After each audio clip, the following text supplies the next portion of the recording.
Well, for one, there was a certain rival wrestling organization that all I could say is they made me a great offer, and they dealt with me with integrity and nothing but an honorable fashion, and I can't say anything bad about anything that they and how they represented themselves or me. I've decided to accept the challenge of the best wrestler in the WWF today. And in the Survivor Series, I will face Stone Cold Steve Austin. I'm willing to accept whatever happens in that match, and if I come up short, then I'm just going to get right back up on my horse like a gunfighter and, Well, see, here's the deal. Shut up. Here's the deal.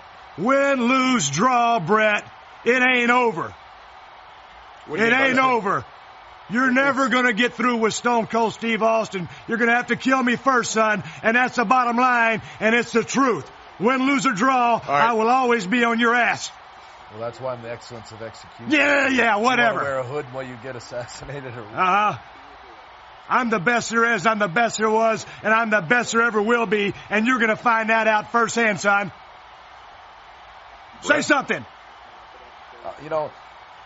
Everyone thinks that because I'm coming back that I have this built-up impression in my head that I'm going to clean up the WWF. I know better than anyone else that it's going to be a real hard job. And, Brett, we thank you so much for joining us. It's Austin's house now. All right, thank you very much for joining us.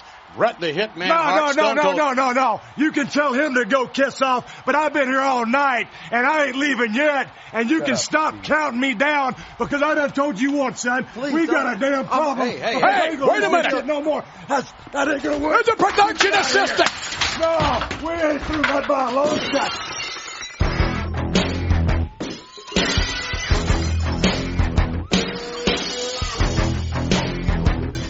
Hello, my name is Bob Bamber and welcome to the Wrestling 20 Years Ago podcast, going back in the time machine to October of 1996, Volume 2 of this month's show. Volume 1 takes us to WCW and Halloween Havoc. Volume 3 takes us to ECW. We're looking at 2 shows on the ECW side, but we're here for Volume number 2, looking at In Your House, Buried Alive. I'm being joined firstly by Erick Landstrom. Erick, hello. Bob, how are you today? I'm very well, thank you. And Rory McNamara. Howdy, guys. Rory kicks off with the news. I shall indeed.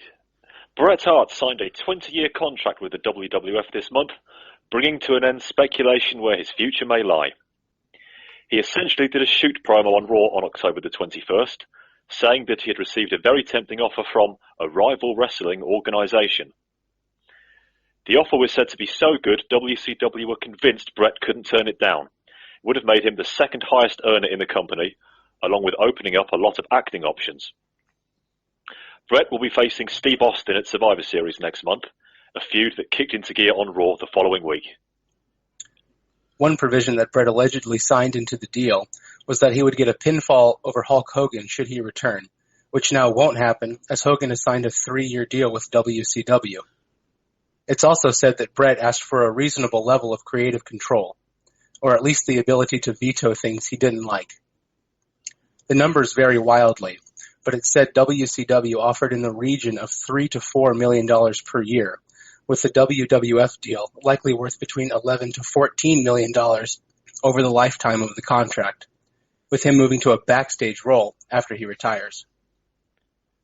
On pay-per-view, it took interference from a masked Terry Gordy to ensure that Mankind buried The Undertaker alive. After the match, a series of heels came out to help fill in the gravesite, before the show closed with Undertaker reaching through the dirt to show he was still with us. Sid defeated Vader to earn the shot at Shawn Michaels for the WWF title at Survivor Series. And there were wins for Stone Cold Steve Austin, Mark Merrow, and Owen Heart in the British Bulldog. After a bad month in the ratings, Raw will be moving forward an hour, or specifically to 7:57 p.m. to get a jump on Nitro. Mr. Perfect was scheduled to return to in-ring action on October 21st, but it seems like things couldn't be worked out. He has an insurance policy which is apparently still active, so Perfect had Mark Merrow sub in for him against Hunter Hurst Helmsley, before turning on Merrow as Helmsley won the Intercontinental title. Vader and Farouk both had plans changed, at least partially due to injury. Vader worked the pay-per-view with a broken foot, and Farouk missed it with a hamstring injury. Fans of ECW will be interested to know that Too Cold Scorpio and the team of Doug Furness and Dan Crockett are WWF bound. Scorpio actually debuted at the latest set of tapings under the name Flash Funk. And it's said while they've had discussions with UFC fighter Ken Shamrock, his money demands are too high. And just to quickly remind people that should you wish to, we are now on Patreon. For $5 a month, we're offering people access to shows like this before they go out to everyone else. Or if you'd just like to say thank you for us enlightening your lives with, the ups and the downs and the downs of wrestling in the mid-90s. You can find out more about that at patreon.com/wrestling20rs on our website, or the link is in the description. And now on to the ratings for the month. As we say, not very good if you're Vince McMahon. October the 7th, Nitro won with a 3.5 to a 2.1. October the 14th, Nitro won 3.3 to 1.8. Both of those shows were up against a San Francisco 49ers against Green Bay game that did an 18.9, just to give you a bit of an idea of what NFL can do at this time of the year. October the 21st, with the hype return of Bret Hart coming off the pay-per-view, also did a 2.6. That still wasn't enough, as Nitro did a 3.2. And a week later, as great as the October 28th Raw was, Nitro did a 3.6, and Raw only managed a 2.4. Working hard on the go, but the hands on the clock keep spinning too slow. I can't wait to be alone with my baby tonight. Sound familiar? That's the real Double J, Jesse James, being reunited with his real collaborator, Jim Johnston. They're the duo who should have received credit for the hit song With My Baby Tonight.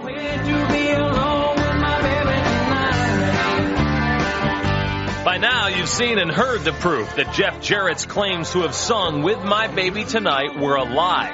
Not only was he lip-syncing that night, but Jarrett's entire musical career was a hoax. Maybe it's true, I've got a one-track mind, but it's hard to concentrate around a girl like mine. It's been almost 15 months since Jarrett slithered away from the spotlight in shame. But the questions as to what went on behind the scenes that night in Nashville have just begun. For over a year, World Wrestling Federation officials have been trying to get to the bottom of this scandal. Thus far, Jeff Jarrett has refused comment. But now, after 15 months, the real Double J has finally come forward. We're here. Working again. Yeah, they sure did call me. And they asked me, hey, we're not quite sure what to think about all this. They wanted the story, as well as everybody did. What happened? What's going on here? They wanted the story, and they wanted to know if I was still loyal to Jeff, or if I was still, good friends with Jeff. Well, I don't hate Jeff Jarrett. I don't. He took me further than I had gotten, but I took him further than he'll ever be, and that's the truth. He's not the world's greatest entertainer. He's not even close to being a good entertainer.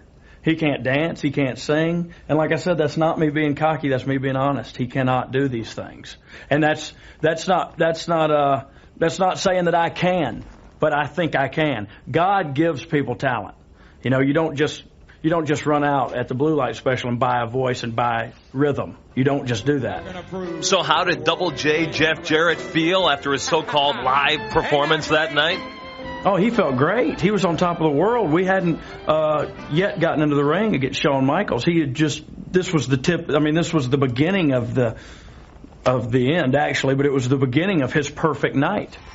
A victory over Shawn Michaels was supposed to cap off Jeff Jarrett's so-called perfect night. You watch. He signals to me, the foot. Pull the foot. Well, we've done it a bazillion times. We beat everybody by doing everything, double team, because he couldn't do it by himself. Signals to me the foot. Well, I got it.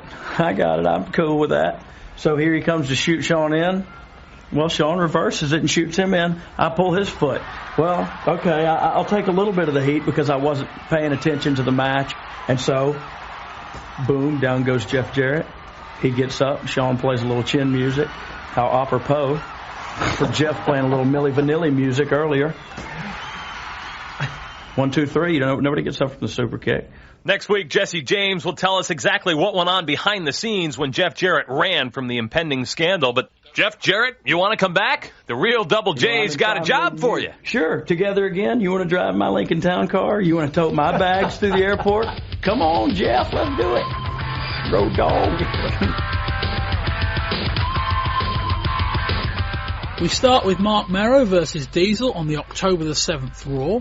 Diesel comes out with Jim Ross to no reaction whatsoever. The match isn't really any better either. Ross says he simply tried to create a more competitive environment. We get a picture-in-picture of Razor Ramon, who does a really bad impersonation of Scott Hall. Razor ends up getting in the ring and forcing the DQ. Diesel hits a jackknife powerbomb onto Merrow, and that's the end of that. We cut to The Undertaker, who has apparently been digging a grave since this time last week. Well, to be fair, he's now waist deep anyway. It's also that time of year again. You can spend $49 for a hideous denim jacket of either Bret, Shawn or Undertaker. Tellingly, last year I think there was 3 people and Diesel, and they haven't created a babyface worthy enough to fill the spot in the 12 months since. Sunny phones in during a match between the Smoking Guns and the New Rockers. She's basically there to shield WWF Livewire. We hear quite a sizable NWO chant from the crowd and a wide shot showing some signs in the crowd also. The match is as flat as anything and the Guns win. We get a studio segment with Jesse James and another Double J, Jim Johnston, playing an acoustic version of With My Baby Tonight. We see Jarrett, who's probably appearing on Nitro right as this is airing. James throws Jarrett's entertaining ability under the bus. This one will continue next week. We get an in-ring segment with Ross, Vader and Cornette. Cornette thanks JR for helping Vader with something, we don't quite know what. Cornette, and he has a point, questions why Vader has to go through Sid to get a rematch with Michaels. After this, just imagine your usual Cornette promo. Bob Backlund is out on commentary for the match with the Sultan and Alto Montoya. He's wearing dark sunglasses and he says the WWF have made him wear them so he can't scrutinise them anymore. You look really closely, the Sultan is the former Fatu, who wins with a camel clutch. We get a great panicky promo from Mankind, who trips into the grave but calms down when Bearer gives him the urn, which he clutches. Shawn Michaels phones in during the main event between Sid and Goldust. This starts out with about 5 minutes left to go in the show. Out comes Jim Cornette. Sid powerbombs Goldust for the win, then out comes Vader. Vader hits a splash on the second rope, Sid no-sells it and hits a chokeslam. We move on to October the 14th with Vader's tune-up match ahead of the pay-per-view against Phineas I. Godwin. Sid has had enough, clearly. He walks out and mouths off at Vader, the distraction giving Phineas the chance to run Vader over, but Vader wins the squash anyway.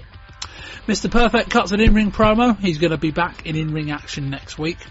Jake Roberts comes out goaded by Lawler. He looks in a bad way. We quickly work out that Roberts is actually faking it, but he's putting it on for Lawler. Lawler walks straight into the DDT, and that'll end that. The match is shot with a backdrop of a lot of empty seats. Roberts pours whiskey onto Lawler before choking him with the snake. We get more comments from Jesse James. He says Jarrett told him he was leaving and he could either stay or leave. They're touting the release of With My Baby Tonight along with what sounds like even more songs that he's going to be releasing. Hunter Hurst Helmsley faces off against Freddie Joe Floyd. Hunter gets distracted by Mr. Perfect, who's gone after his woman. Perfect levels him, then takes off with her. Seeing all of this, the ref calls for a count out rather than a DQ on the R-Way. We get another promo from Mankind. The content isn't all that, but the visuals here are great. Mankind and Bearer by a dark and wet gravesite. Sonny says there's been an amicable split between her and Farouk. She's out on commentary for his match with Alex the Pug Porto. Jim Ross quite rightly calls out Farouk's awful headgear, although that's more of another shot against Vince McMahon. We get a clip between Ahmed Johnson and Farouk from Livewire, with Farouk by the phone. This is really good, intense. Do more of this, please. Another promo, this one from Undertaker by the gravesite. The rain has stopped. This is really good. If it takes destroying the Undertaker to destroy Mankind, then that's what I'll do. Add a bit of mood music and this is great. Try to imagine what it will be like to never rest in peace. We finish with a shot from inside the pit with Undertaker shoveling in dirt. Sid cuts a picture-in-picture during the main event between Steve Austin and Shawn Michaels. The match isn't long enough to be anything of note, although both guys show flashes that this match could be good if given more time. We come back from commercial, out comes Vader. Michaels manages to vault off of the top and dive right into his interference, but after that DQ, Michaels has to fight off both of them. Particularly as Savio Vega runs out and then eats a stunner. Sid comes out, runs off Vader. Razor and Diesel then stand by the entranceway. Austin whips Sid into Michaels, so those two square off. It's all happening here. Diesel and Razor bugger off. We finish with Sid and Shawn making up and seeing off Austin and Vader. The rains have now stopped. But it's only the quiet before the real storm. Buried alive.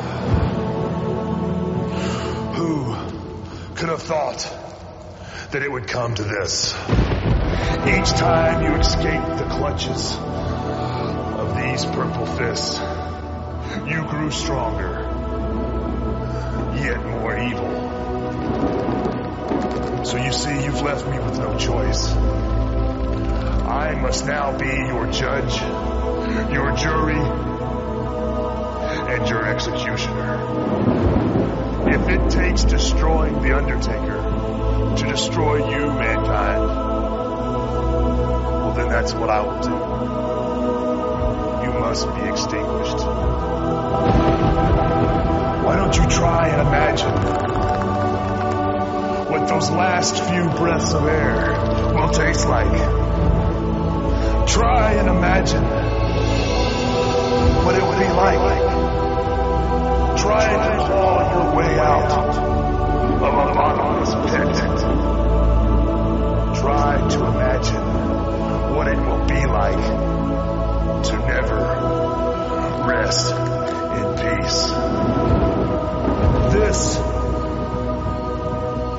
is the final thing you'll ever see.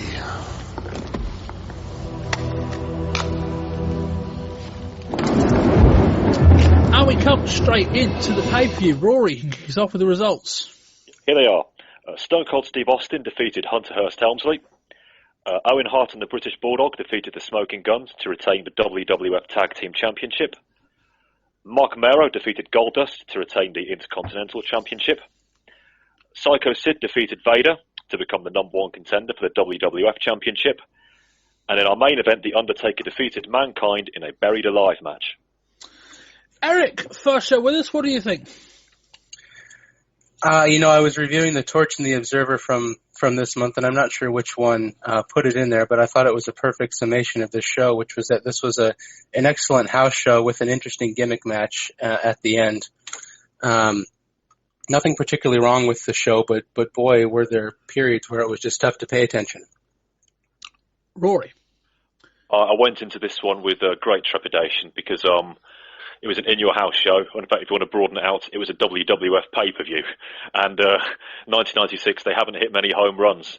And whilst this was far from perfect, it was a perfectly, for me, acceptable 2-hour wrestling watch. There were decent to good matches up and down the card, clean finishes, if you include the main event having a clean finish. Everyone worked hard. There were a couple of interesting plot points. A bit of storyline advancement. So, taken in its own right, this was an acceptable 2 hours watching of wrestling if you go in with reasonably low expectations. But no Shawn Michaels, come on. Yeah, I'm just digging through my my previous In Your House reviews. I'm just trying to find if of the 11 In Your House shows we ever covered, if any of them haven't featured either Shawn Michaels or Bret Hart, because I believe this is the first. Let's just check. So we had Bret and Diesel in February. December we had Bret and Bulldog. Did we have either one in October? There we go. Oh, God. In Your House 4. That was Shawn just handing over the belt, wasn't it? Yeah. And that was also Bret coming out for commentary in a pay-per-view in Canada instead of actually wrestling too. Yeah, both of the guys were in the building. Bret wrestled the dark match later on. But yeah, very, very telling that the one in your house show up until this stage that didn't include the one in your house to this point that was really, really bad didn't include Bret Hart or Shawn Michaels. This was the second, and it was nowhere near as bad as that show. You will be pleased to know. But yeah, it was just a very average show, wasn't it? And I would agree, kind of like the Boiler Room Brawl. It's like, well, it's memorable, but I don't necessarily know that it's good. And that was the main event, and the rest just was what it was. And you're like, boy, these guys need Bret Hart and Shawn Michaels back, something fierce. But anyway. We start with a real nice video mashup of The Undertaker and Mankind. We get an awkward moment between the three announcers, Ross, King, and Vince McMahon, as Ross has mic issues, as he will do for the next two matches. We open up with Hunter Hurst Helmsley and, well, just another lady versus Stone Cold Steve Austin. We get a promo from Austin previewing not only this match, but also the Bret one. Austin says those who have a problem with his language can kiss his ass. They lock up with Ross still having mic issues. Austin drops to the outside to jaw jack with a fan, as does Helmsley. Both of these guys are heels. It makes this a little bit of an odd pairing. Ross says he can happily tell the fans he is responsible for Bret Hart returning to Raw tomorrow. The fans chant perfect at Hunter, but that's been about it so far. They exchange slaps. Hunter begs off and seeks the quiet at the outside. Hunter charges Austin in the corner. Austin gets a leg up on, then clotheslines in before we go back to a rest hold. Austin gets whipped into the corner, and Helmsley follows that with a backdrop and a suplex. It's quite unfortunate, but for the entire show, in the building that we're in, immediately opposite a hard camera is an aisleway dividing two sections of floor seats, aisleway and a stairwell section. And all you can see is the back of a security woman. So, well, there we go. The match threatens to get going, but we get an exchange of sleeper attempts, which Austin counters with a sit-out neck breaker. That was weird, as it was basically a stunner, and Hunter kicked out. There we go. Austin hits a stun gun, then an elbow from the second for a 2. Hunter drops a forearm from the second rope for a 2, and we then get a double clothesline. Out comes Mr. Perfect, and we actually get a crowd reaction for the first time this evening. Helmsley confronts Perfect on the outside. Perfect again goes after his woman, and Austin takes advantage of the distraction. Austin jaw-jacks with Perfect. Perfect pulls his trunks. Austin seems to apologise, but it's a ruse to throw water at Perfect, who whips his jacket off, but otherwise walks off with Hunter's lady. Hunter sets for the pedigree, but seeing his lady being walked up the aisleway, walks away, so he runs up the aisleway after her. Austin follows them all, attempts a suplex on the apron, or near the apron, and Hunter counters it with a suplex on the concrete floor. Hunter sets for a pedigree on the floor. Austin counters it and hits a catapult, sending Hunter into the ring post. Austin goes for a running leg drop with Hunter draped in the ropes. Hunter moves, but Austin bounces off, says fuck you to the fans, flips the bird at Hunter, hits a stunner, looks identical to his neck break from earlier, but that was enough to win the match. Eric? Well, there's two things going on here, Bob. First of all, a match between two guys who I think that the Fed is trying to push as ham-handedly maybe as they are sometimes with that. And this is actually a pretty good match. Austin especially, there were some subtle psychology things that he started to work into his repertoire. He started doing Bret's second rope elbow drop, or at least it's become apparent that he started doing that since he started calling Bret out, and I think that's fantastic. He's got new music. It's clear that they're trying to position him for something, at least get him presented as respectable for an opponent for Bret coming up. And Hunter is good too. But boy, there's just two things about this match that had really little to do with the match. One more than the other. First of all, the dang JR storyline just taking over the entire match. Commentator storylines for me personally, when they take over the action in the ring and distract from it, it's so distracting. And JR, I don't know what the end game for this JR Vince stuff is, but if they're going to use that in lieu of, promoting and highlighting these two guys that I think that they've got future plans for, That's troublesome to me. And also, we haven't talked about the Raws yet, but Mr. Perfect, this was his first time on this show, but it was certainly not his first time making an appearance. And, between Perfect and JR, it's really unfortunate that this took away from what was actually a pretty good match that was designed to make both of these guys, both heels, look pretty strong, I think, other than Hunter being an idiot at the end and not just pinning Austin before he went out to retrieve his valet. So, as far as the match goes, good match. I think these guys have pretty good chemistry. I think Austin especially looks like somebody who's on the rise. But I wish the Fed would just realize that, this commentator storyline is better placed between matches than during. Yeah, I think it's worth kind of just reminding people, and we'll fill in the Bret stuff later in the show. Although, in all honesty, actually, most of the more interesting Bret stuff will have covered in Volume 1, because a lot of the more interesting stuff actually pertains to what WCW did for that. We'll cover that there, but I think it's worth saying that this is really the first bit where we've seen of Austin where he would have known for certain that he was facing Bret Hart the following month, because up until this point, to an extent, Bret's been umming and ahhing, and they've kind of set this thing up with the kind of hope, and they ran an angle on Superstars, funny enough, with Austin and Perfect, with the idea that if Bret didn't resign, they would at least have something for Austin at Survivor Series, obviously in the event that Perfect would have been able to wrestle. But when you put that into it and you think, okay, Austin's going to be against Bret Hart, probably in the co-main event of the show, maybe not second to last, but in the second biggest match on the show, if not the biggest. We'll discuss that later on as well next month. If you're going to do the Ross angle, don't do this match here. That would have been my big takeaway. You're going to do the Ross thing, and the Ross thing I don't actually think necessarily was that big of a problem on its own, but it did take away from a match where you're trying to shine and you're trying to showcase the guy that, other than King of the Ring, you have not really showcased at all.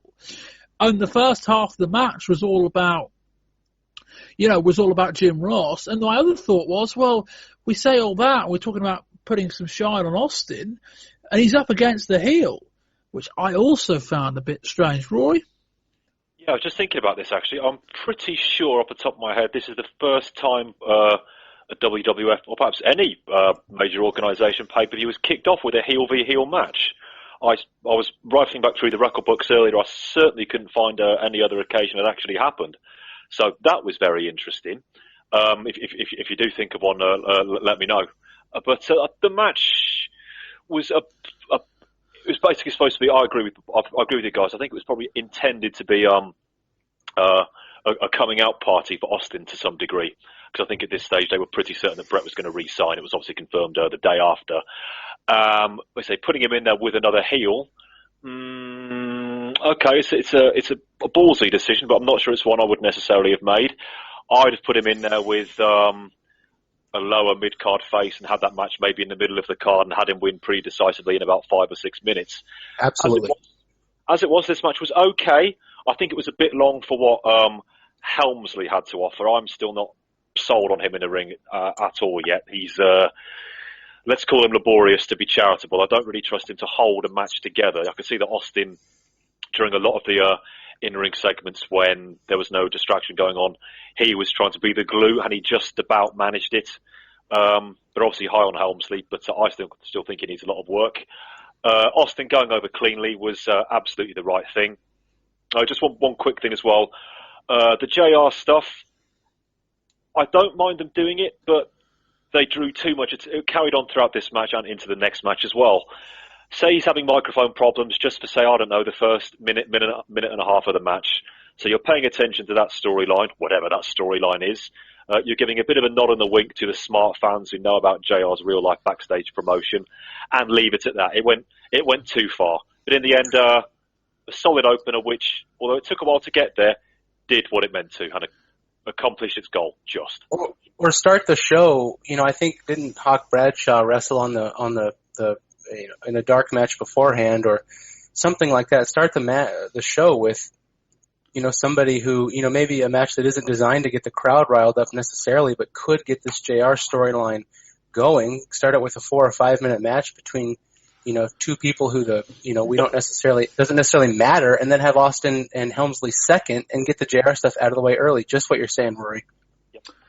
Yeah, I mean, it's not like this, this was a 2-hour show, but there was only 5 matches on it. It's not like you couldn't have even just put another one in there. I mean, they might well have said to themselves, in terms of the grander scheme of the 5 matches, we had a tag title match, an intercontinental title match, effectively a number one contenders match, and then the main event. They probably said to themselves, this is the least significant of the 5 matches, so it's like, fine, just add a 6th in.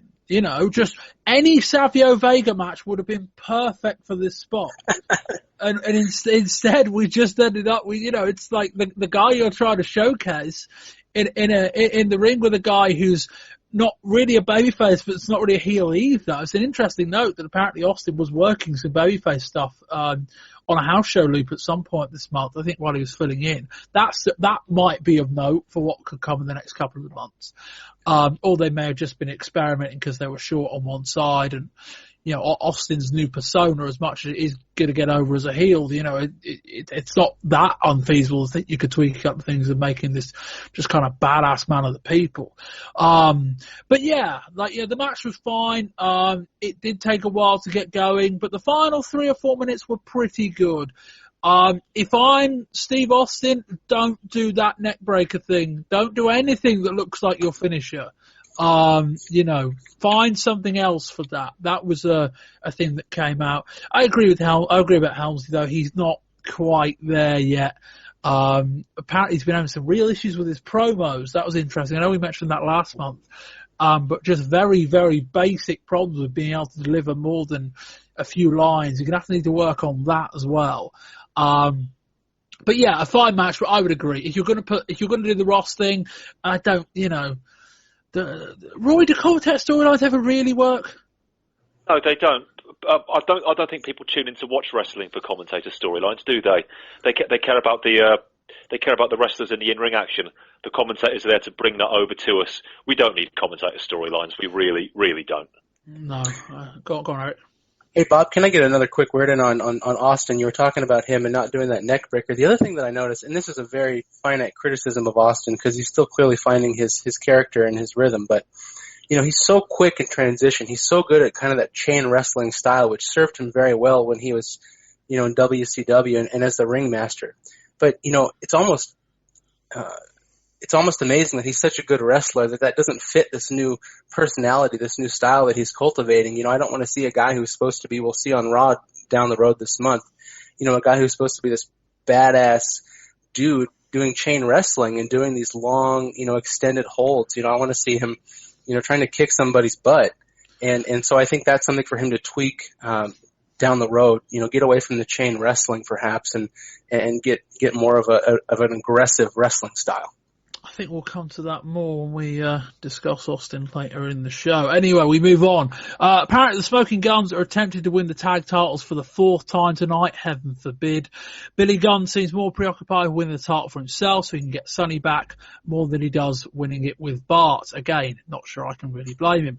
Next up, it's the Smoking Guns, Billy and Bart versus Owen Heart and the British Bulldog with Clarence Mason for the WWF tag team titles. Owen has cut his hair. Billy's hair looks less good, but I suppose he's also had a cut, not that you typically hear for haircut updates. Ross is still having mic issues. Owen and Billy start off in the ring, mainly working rest holds. Billy flips Owen over and hits a nice clothesline. Billy comes off of the top. Owen catches him with a forearm. Then Owen tags in Bulldog. Basically, he's in the ring anyway. Sonny is watching the action backstage from an odd angle. Bart catches Bulldog off of the ropes and hits him with a slam. Owen hits a nice drop kick off the top, then hits a bridge pin for a 2. Bart inadvertently knocks Billy off the apron. Owen almost picks off the 3 off the distraction even.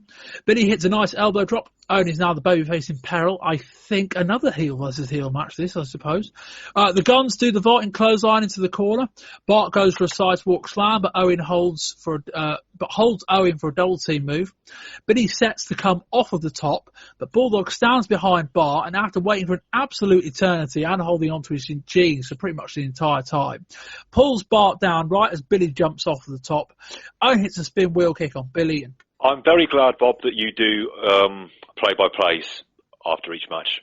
if you hadn't done that here, I would have forgotten almost everything about what happened here apart from the finish. I just done the play-by-play and I've forgotten almost everything that happened apart from the finish. This was just absolute blandola. There was nothing remotely bad about it, but there was nothing even approaching good about it whatsoever, aside from the fact that we know what great workers Owen and Bulldog are. This was, if ever there was the definition of a match just being there, this was it. Do we know that Owen Heart and the British Bulldog are great workers? I mean, there's... come on. I know those guys are popular, but Owen Hart has had two really good matches since we started doing this show. One was with Bret Hart and one was with Shawn Michaels. And the British Bulldog has had two really good matches, actually maybe three. There was some really good stuff with Vader as well. Bulldog's had a couple of really good matches since we started the show. One was with Bret Hart and one was with Shawn Michaels. I don't know that the yardstick for a great wrestler is they can have a really good match with one of those two guys. There's a very long list of people that can do that. Like, the Guns aren't that bad. And yet, these two are apparently really good, and yet they've had two tag team matches in a row, and they've both been awful. I don't know that you can say we know they're really good workers. I don't think we've seen that yet. Carry on, Rory. I get the point you're making, Bob, but the undoubted weakness of the WWF roster is not the fault of Owen and the Bulldog. No, I wouldn't say that. But they're not carrying matches. They're not carrying. If this was Bret Hart and Shawn Michaels, this match would have been far fucking better. I agree with that, but I don't think anybody's really a miracle worker, if you know what I mean. They did their best in there with the workaday workers, let's say, that the Smoking Guns are, and it was blah, just total blah. The finish at the time, because your play-by-play has nailed it, Bob. At the time, I thought the finish was reasonably inventive. But after I came away, I thought, hang on, Bulldog was holding Bart's belt for absolutely bloody ages. About 10 seconds, wasn't it? Yeah.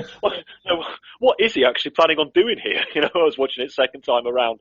And it was something for us to talk about. It made sure that the Guns didn't get the belts, which was my fear. Owen and Bulldog keep them. I think the Smoking Guns are now going to split up, and I know we're all really looking forward to that one. So, yes, just the ultimate 5 out of 10 middle of the road match, with nothing really going for or against it. Ugh. Eric. Yeah, I think we're right. The Smoking Guns explode. Main event of WrestleMania 13 or what have you. No, Don't give them ideas now. Bob, again, your point is well taken. I understand, and maybe this goes to prove your point in that when Owen was teaming with Yoko last year, I thought the WrestleMania 11 match was fantastic. Maybe more of a psychology than work rate standpoint, and then they had a follow-up. But Yokozuna's really good. Let's not forget that. Right, exactly. And so I think there's just something off here, and the Guns haven't been good in a while. They're a charisma black hole, if you will, and I think that's being unfair to black holes, isn't it? But and it bothers me because Billy at least should be good. Billy's got all the tools. He's physically gifted. I think if he had a decent talking piece, he might be okay. He might be a solid mid-card intercontinental challenger. Bart is just not good. But I agree. The other thing I want to say is Owen, as we move forward, Owen is my favorite, wrestler, in the company. And it's hard for me to recognize that sometimes he's not able to, bring other people up as I think he's expected to, as he has in the past. To the ending, Bulldog is huge. How did Billy not see Bulldog, back there? Bulldog's the biggest guy in the match, not height-wise, but probably by 40 pounds on any of the other guys. It just, the ending was clever. 40 pounds on each leg, I think. Right. But it was clever. It was interesting, but boy, it really required you more than normal to suspend disbelief, for a wrestling finish. So I completely agree with Rory. Standard 5 out of 10 match. This would have been better suited as a Raw opener or main event, and time for these teams to move apart from one another because it's not working. Yeah, in terms of the Road Agents that put the finish together, it wasn't actually that bad an idea.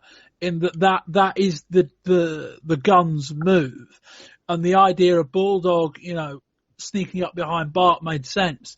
But the minute they missigned it, the whole thing fucked up. It was like whenever Undertaker came through the ring in that Bret match, or whenever that was, or was it Diesel? I can't remember who it was, but there was someone was coming through the ring and someone went for a pin, and you could tell that the ref kind of stalled for a few seconds. And it's like the minute you do that, you completely blow your cover, and then it doesn't work. You've got to time these kind of things for them to work. Sorry, Eric. Was that Rumble 96? Yeah, I think so, because the other one was a cage, and there wouldn't have been a pinfall in that one. Okay. So yeah, it was probably... Rory, does that sound right? Diesel coming through the ring at Rumble 96? Does that sound about right? Diesel came to the ring at Royal Rumble 96. That was the Undertaker Bret match, yeah. Yeah. One where Owen Heart made sure that he made the count in the very corner of the ring, which he didn't even need to go to, just in the place Diesel would appear to pull him out. It's funny, this, isn't it, really? Yeah, just by coincidence. Yeah. But yeah, basically, if you're going to do finishes like that, the time thing falls off a cliff. If you miss it by a few seconds, the whole thing doesn't work. And this didn't work for that kind of reason. Particularly as you would have given them okay if Bulldog had just waited in position. But he did just grab onto Bart's trousers and then just waited. And it's like, Bart, you're holding up Owen Heart. If someone grabs hold of your trousers, you're going to notice it. Especially somebody who can, bench press 500 pounds like the Bulldog. It's not going to be a light tug. No, it's not. This match was bad.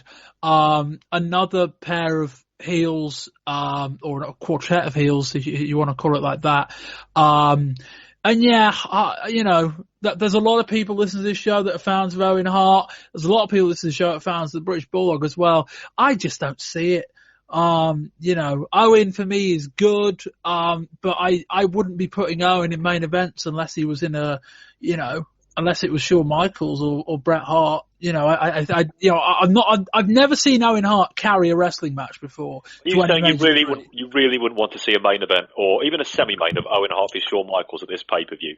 Oh, no. With anyone else other than those two. Okay, I do get your point. I'm trying to think who would even fit the bill in that regard. Kind of I don't know that I want to see Owen Hart and Undertaker. Let's say that. Let's leave that. We did get that. We did get that on Raw a few months ago, and Undertaker broke out his jumping tombstone for that one. So there you go. There we go. That's right. There we go. But anyway, I just think Owen Hart's a bit overdone. But there we are. The match was bad. Let's split up the smoking guns because they cannot possibly be worth less than the sum of their parts. Because the sum of their parts isn't very much. And if they are, God help us. It is long story short. And yes, we I didn't mention it much, but Jim Ross was still having mic issues during this match. We come back and Jim Ross is now in the ring. Ross says Bret Hart is going to come back tomorrow with a shovel because he's going to bury some people. Ross says he's done for the night and walks off. He throws it to Vince, who's quite happy as he takes a clean catch. Farouk has a hamstring injury, so we see a clip from the free-for-all with Ahmed Johnson having quote-unquote attacked him. We only see the aftermath. Anyway, here's Mr. Perfect again, and he's out to commentate. And next up, he is commentating on Goldust with Marlena versus Wildman Mark Merrow with Sable for the WWF Intercontinental title. We get a weird pyro screen from Merrow. Looks a bit like scaffolding. Merrow starts with a couple of arm drags, then a nice rolling one, then another. Goldust angers Merrow, so Merrow takes him down and just about hits a head scissors. Goldust tumbles to the floor, so Merrow hits a somersault plancher. He then hits a slingshot leg drop back into the ring. Merrow climbs to the top, but Goldust cuts him off and hits a one-arm powerbomb. Merrow comes off of the ropes and Goldust hits a clothesline. We get a double crossbody and a near fall after a long rest hold. Goldust requests the mic. This is the bit where he tries to liven up the crowd as he threatens to stick his tongue down. Well, we don't hear any more on that. But it is a shockingly relevant, regular, reliable was the word I was looking for. Shockingly reliable way of getting heat. Merrow goes to the top and hits a lovely moonsault after quickly readjusting his positioning. Goldust sets for the final curtain. Merrow counters with a roll-up before being thrown over the top rope. I was surprised, given that it was two former WCW guys, the match didn't just stop. Mr. Perfect goes to look to Merrow on the floor. Out comes Helmsley. He and Perfect square off, and that's about it. Goldust aims a punch at Perfect, but he sees it coming and hits him first. Back in the ring, Merrow hits a Samoan drop, then sets for a wild thing, a shooting star press. It looks really, really good, and Merrow actually wins with it, which is even better. Eric, what do you think of this? That wild thing is pretty impressive. It must kill his knees, and for a guy who I think has had knee problems in the past, that's interesting, but, that's a beautiful move. I think I was looking back, and I believe this is Goldust's 1-year anniversary. He debuted in October 95 against Jannetty at that same Droll pay-per-view in Canada. And then everything else was kind of ho-hum on. And here we are 1 year later, and I can't remember one decent Goldust match that we've had on a pay-per-view. I don't understand why somebody who was so good, or at least, so decent in WCW is clearly out of shape and clearly not, at least presenting as motivated to do well. And it's unfortunate because this is a character that should be, transcendent and should be, moving us forward, and he's just not. And these two guys, they've worked together a lot, and their matches are always okay. But the more that we see them, it's more like we talked about with the Guns and Owen and Bulldog. Maybe we need to separate these two people and put them with other folks who are capable of elevating them. Because when they get together, it seems like they just drag each other down more than elevating one another. Rory, I think we've said this before, but Johnny B. Bad and Dustin Rhodes was a far better pairing than Mark Merrow and Goldust, wasn't it? By a long, long, long way. One thing I will say in their defence, this was certainly better than the absolute bore fest that they served up for us at SummerSlam. Absolutely. It was definitely an advance on that. The main reason for that is that Merrow, I was very pleased to say this, was actually given the lion's share of the offence. And for the first 4 or 5 minutes, he was actually really given an opportunity to show us what he can do. And he just hasn't been able to do that in the WWF. Even with the Intercontinental title, he just hasn't got going. But the first 4 or 5 minutes, this guy, he's got some flashy moves, but this guy can actually work. He can wrestle as well. I'm very, very glad he went over. Because the Wild Thing is a fantastic move. Really, really good, really impressive. It's a finisher in anybody's book. Mm-hmm. Not 2 months ago, but it was today, thank goodness. But Goldust eating the pin, which he did have to do here, is, having said that, a very bad sign for him. Ever since he dropped the IC belt back in June, he's been going backwards. He had that feud that wasn't really a feud with The Undertaker that seemed to go on forever, which didn't help either guy, I don't think. And now he's been here a year. I just don't really know what to do with him now. The shock value's gone. He's got no heat. He has to get on the mic to pretend the crowd are booing him to get them to boo him, which is never a good sign. But it's a difficult character to tweak. Where do you go with this? I'd have buried him with Undertaker in the main event. Yeah. Might as well. He was there. Just one swift push would have got him in there. We could have forgotten all about it. It's because they've gone so far with it, they can't really just out and out repackage him, but they need to come up with something. You could make him just disappear and then bring him back in 5 months as something completely different. Yeah, but we said, as you said, we both intimated. The guy's a good worker. He proved the guy's a really good up and at him fiery babyface. But Vince just didn't see him as that for whatever reason and gave him this, which got a lot of notoriety and a lot of attention. But we've seen it all now, and they need to do something else. But yeah, the match itself was good, and the right person went over, and the right way as well.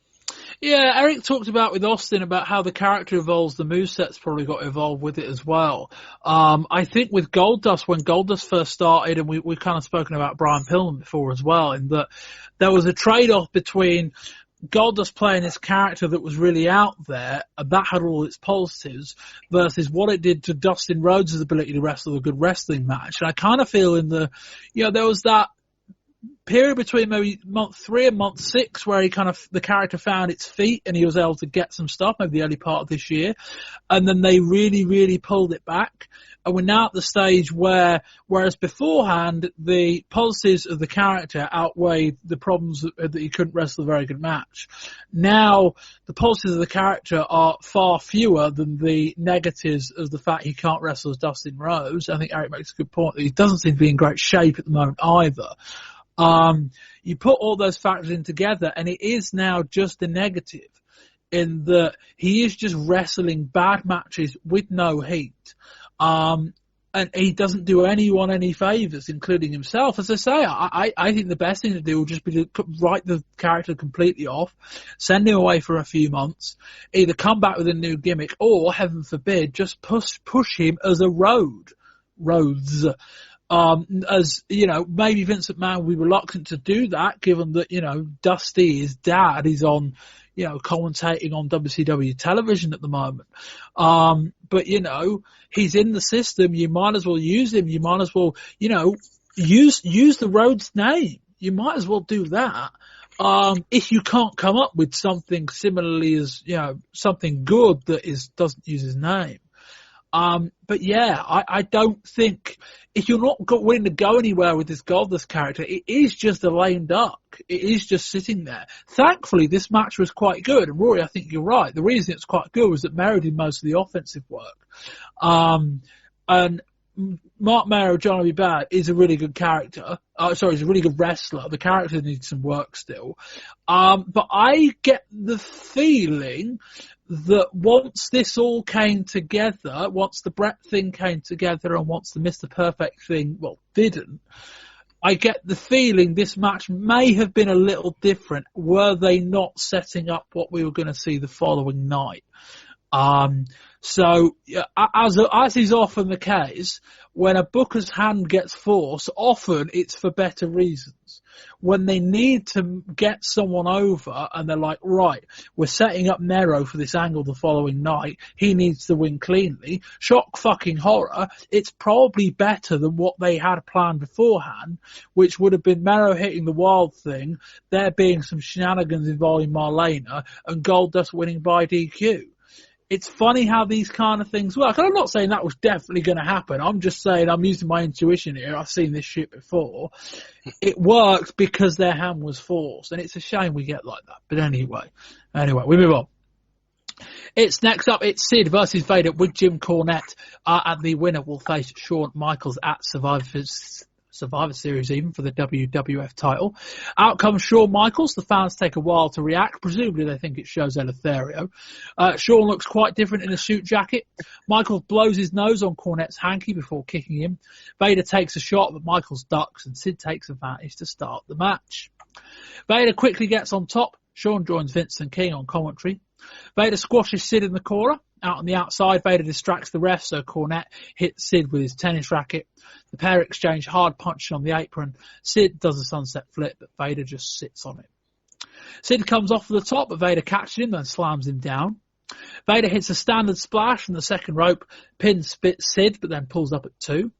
Vader goes for the bomb, but Sid moves. Sid hits a body slam, then sets her a powerbomb. Cornette tries to get in the ring. Sid sees it coming, so he pulls the second rope into Cornette's crotch. He resets for it, but as the ref is dealing with Cornette, Vader hits a low blow. Vader goes for a powerbomb, but he can't do it either.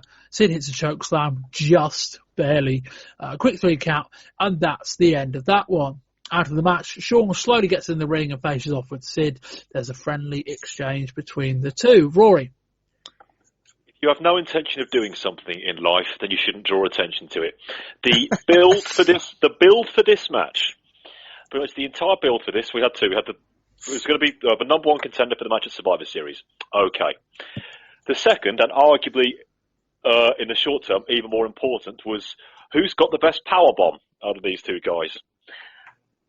Other than a couple of teases, the match didn't end with a powerbomb. Now, you could argue that they booked themselves into a corner with that, and that's fair enough.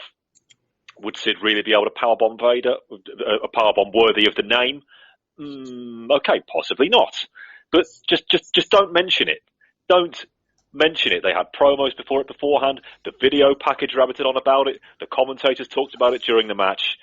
and it's as close to a bait and switch without being a bait and switch as you're going to get. That left a sour taste. As it was, the 8 or so minutes we got, it was okay. It was okay. It was pretty much what you would expect from a second from the top big man match. Vader, I thought Vader was going to win, I must say. Sid getting the win in the end was a bit of a shock to me. Because I said a couple of months ago, I thought Vader, Shawn 2 at Survivor Series was a bit of a lock, but no. Sid winning just put an interesting spin on things. A big face-to-face match next month. But I just hope and pray that Sid never goes up to the top rope ever again as long as he lives. I know they wanted to mix it up, and that's fair play, but when he was going up there for that body press, I was like, please just say this spot is where Vader catches him and moves on. Please don't do anything. Mercifully, that is what happened. My heart was in my mouth at that one. And you're right, Bob. It really wasn't a choke slam at the end. It was almost a short arm clothesline, bless him. But again, they just about got to where they wanted to get. And I'm not sure if it's the right result, but I'm not sure if it's the wrong result either. We'll see going forward. But again, as this entire pay-per-view just seems to be doing, it succeeded in accomplishing what it wanted to accomplish, if not much more. Rory, isn't the finish to this match that Vader goes for a 10 punch and Sid picks him off and it's a powerbomb? Yep, it's right there. That's the finish, right? Like that's really easy. Yep, it's again to smart eyes you might think that's a bit oh come on, a bit obvious setup, but hey. It pays off what they built up for, which was... Well, it was nothing like what they did was good either, was it? Like, you know, no, I'm not, it wasn't like they had like a really good non-powerbomb finish. They had a really shit finish, and it was like, that's the really obvious out. Neither guy can get each other up for the powerbomb, so Vader goes for a 10 punch, and then Sid cuts him off and just hits it. That's the end. Like, yep, absolutely. Unless you're really going to go wow us and Sid's going to win with a 450 splash or something. Just a powerbomb out of the corner would have been absolutely fine. Yep, I agree. Yeah, well, I mean, you could have done the Battle of the Moonsaults. Oh God, with Sid. Oh, careful what you wish. Well, at least in this case, Vader can do it because we were in a match with this one where neither guy could do their big move. At least in the Battle of the Moonsault, you know, I mean, you could have teased it with Sid. I don't know. Eric. Vader's finisher has never been the powerbomb in the WWF, and it was kind of even an ancillary finisher in WCW. And so for them to be arguing about the powerbomb, you know, it's Sid's finisher, it's not Vader's. So I think that was just a really awkward and poorly thought out way to get these two together. That said, I think it's a good idea to get these two together because, boy, the crowd just loves Sid. I mean, if he didn't get the biggest pop of the night, he got dang near close. And they didn't care at all about Vader. I don't know where this is coming from. I don't know what Sid has done to earn any of this goodwill with the fans. I don't know where it's coming from. But Sid, that music hits, and the crowd went wild. He got a far better reaction than Shawn Michaels did. That's exactly what I was going to say next. Shawn Michaels, who's the guy that WWF has hitched their wagons to for the next several years, it seems.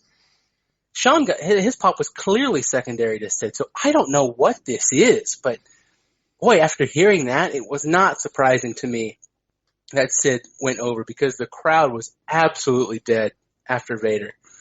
And the fact that Vader didn't go over at SummerSlam, I think didn't go over with the belt, I think that effectively killed his credibility because he lost to a guy clean in the middle of the ring who's 200 pounds lighter and half a foot shorter. I get that's WWF booking, you know, conquering hero over, you know, giant heel. But, you know, Vader, he needs to be built back up. And putting Sid in that spot for now with the reaction he's getting with his history with Shawn going back to after WrestleMania 11 when he gave him the 5 power bombs, you know, it's not a bad way to go, considering these are the two guys on the card, Shawn and Sid, I mean, who seem to be getting the biggest pops by far. That said, Sid in the main event spot, if they're considering this as a long-term solution, God help us all.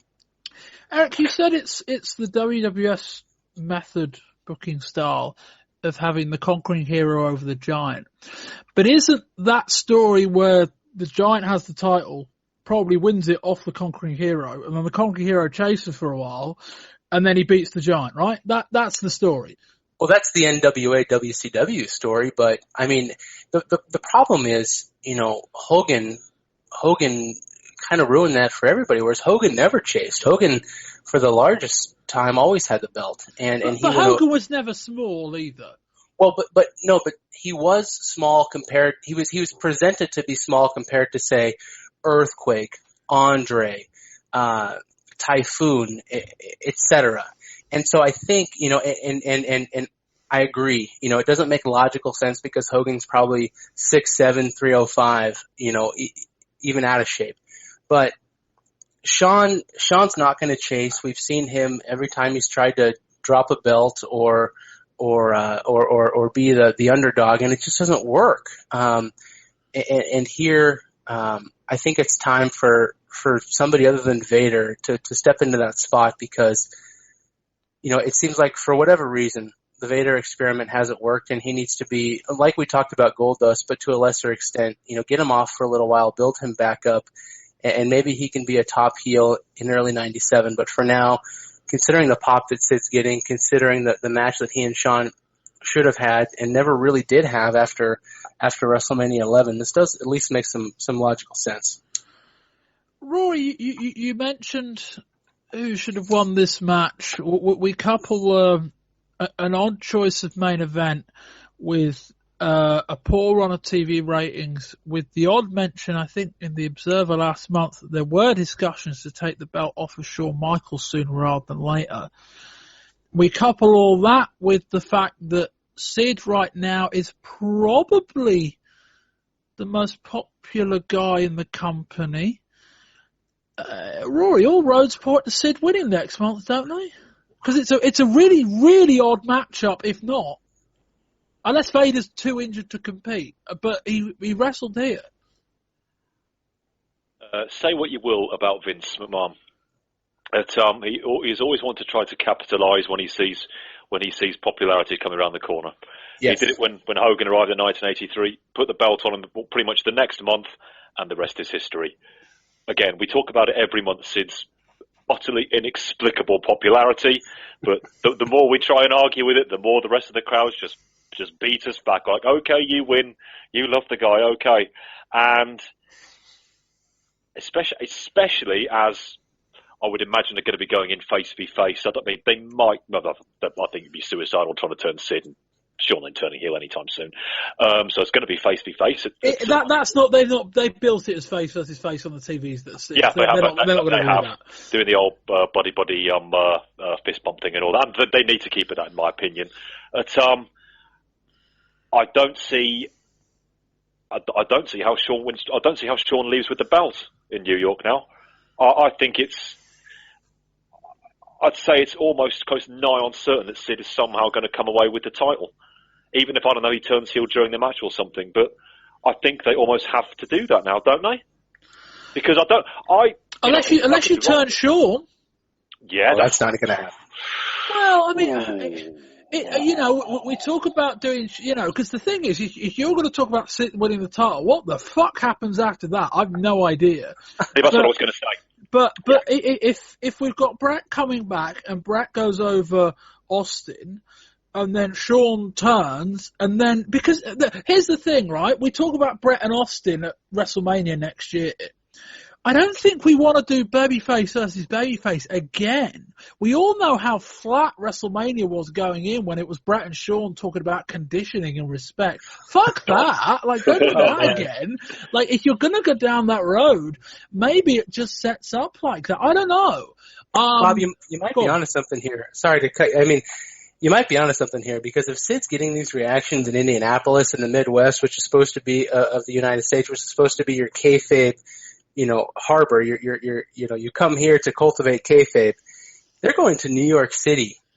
Sid's going to get the biggest pop of the night, and I have to believe that crowd is going to, if Sid's going to get that crowd's going to eviscerate Shawn. Yeah, and particularly Shawn Michaels. Shawn Michaels is big, popular with the women, But I never got the feeling Shawn Michaels was this massively popular guy with the blokes. And you're going to talk about an audience that's going to be predominantly males, 18 to 49. It's going to be MSG, right? Oh, absolutely. Absolutely. So they might have to put the belt on Sid even if for a couple weeks just to make sure the crowd doesn't just die at the end and kill Shawn. This is it. You just said you've just nailed it there, I think, about putting the belt on Sid for a couple of weeks. It would have to be that. I mean, no matter how glad the reactions that Sid's getting are, they might even well be WWF title style reactions. As I've just said, I think they probably will be. But is he? I'll throw this out there. Is he the guy that you can really build a company around as a champion? No. It would have to be short term, wouldn't it? Yeah. Surely. Yeah. Yeah, you're right. I mean, Sid can't go into WrestleMania as champion, right? No way. Absolutely no way. There's not a chance. And Sid and Bret is a really odd fit. There's no good WrestleMania main event that is Sid as one half of it. But there was always the thought, and we were discussing Bret's return a couple of months ago, there was always the thought that Shawn going right the way through to WrestleMania felt a bit clunky, which is why I said, well, the optimal idea would have been put the title on Vader, probably at SummerSlam, but you still could have done it next month.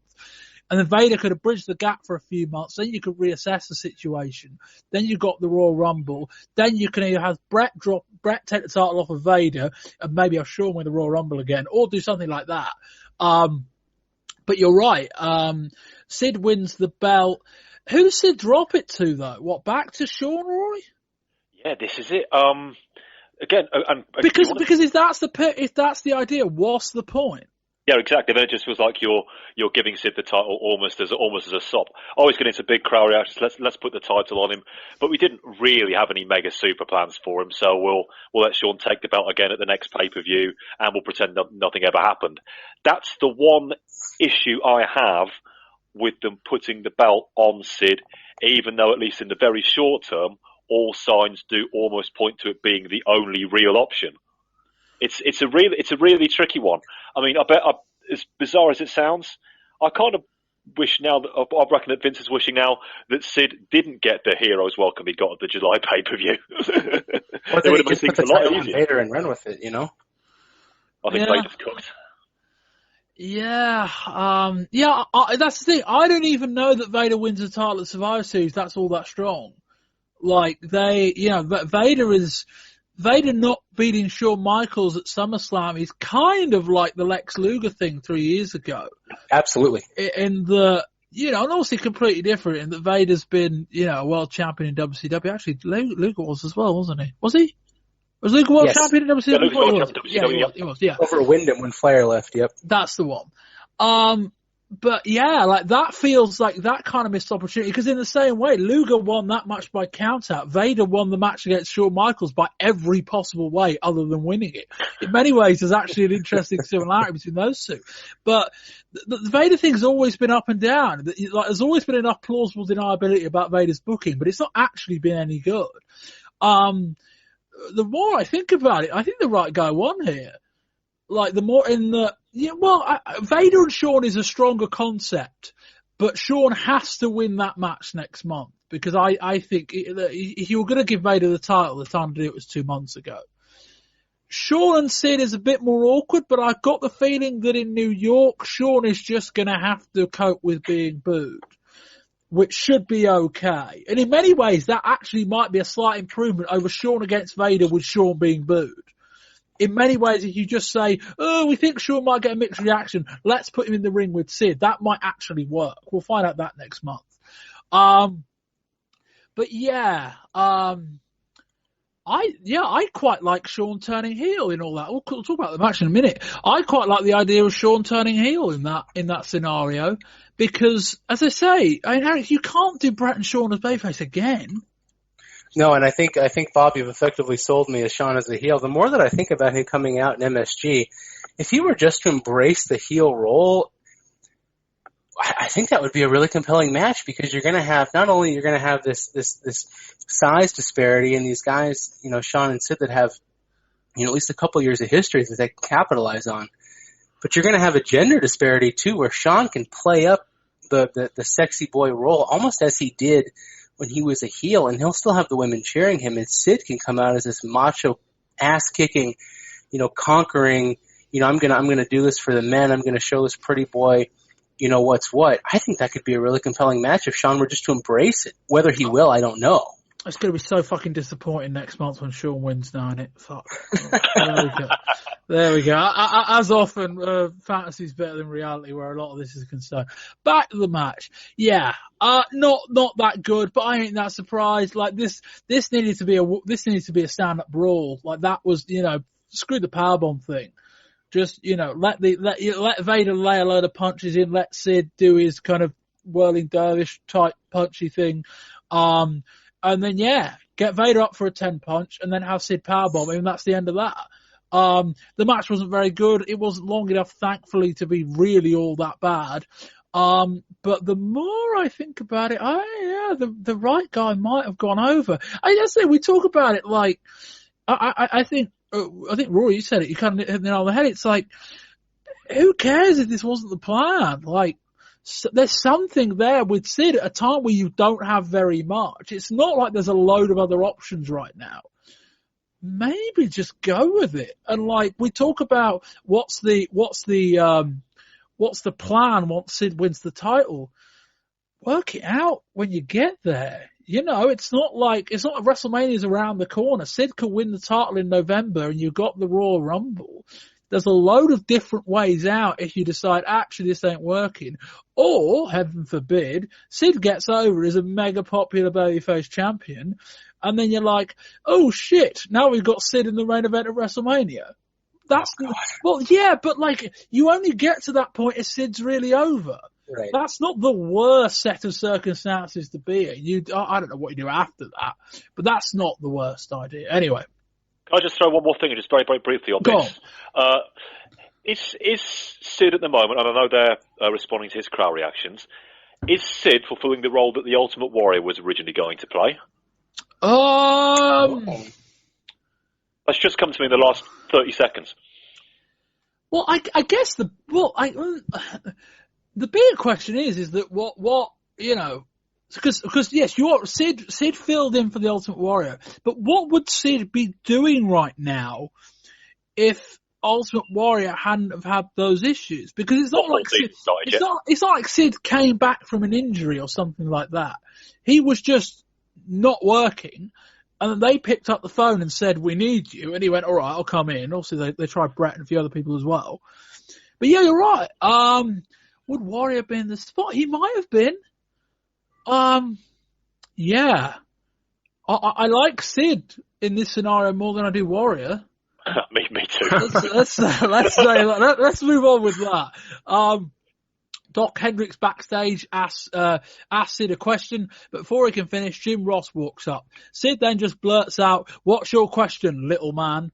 Sid says he'll do anything he needs to fulfill his destiny, just your usual jumpy, shouty, all over the place promo from Sid. And we move on to the main event. It's Mankind with Paul Bearer versus The Undertaker in a Buried Alive match. If you don't know, basically, sort of kind of similar to the Hogpen thing last year, they basically assembled the gravesite. This was more right by the staging area rather than kind of halfway down the entrance ramp.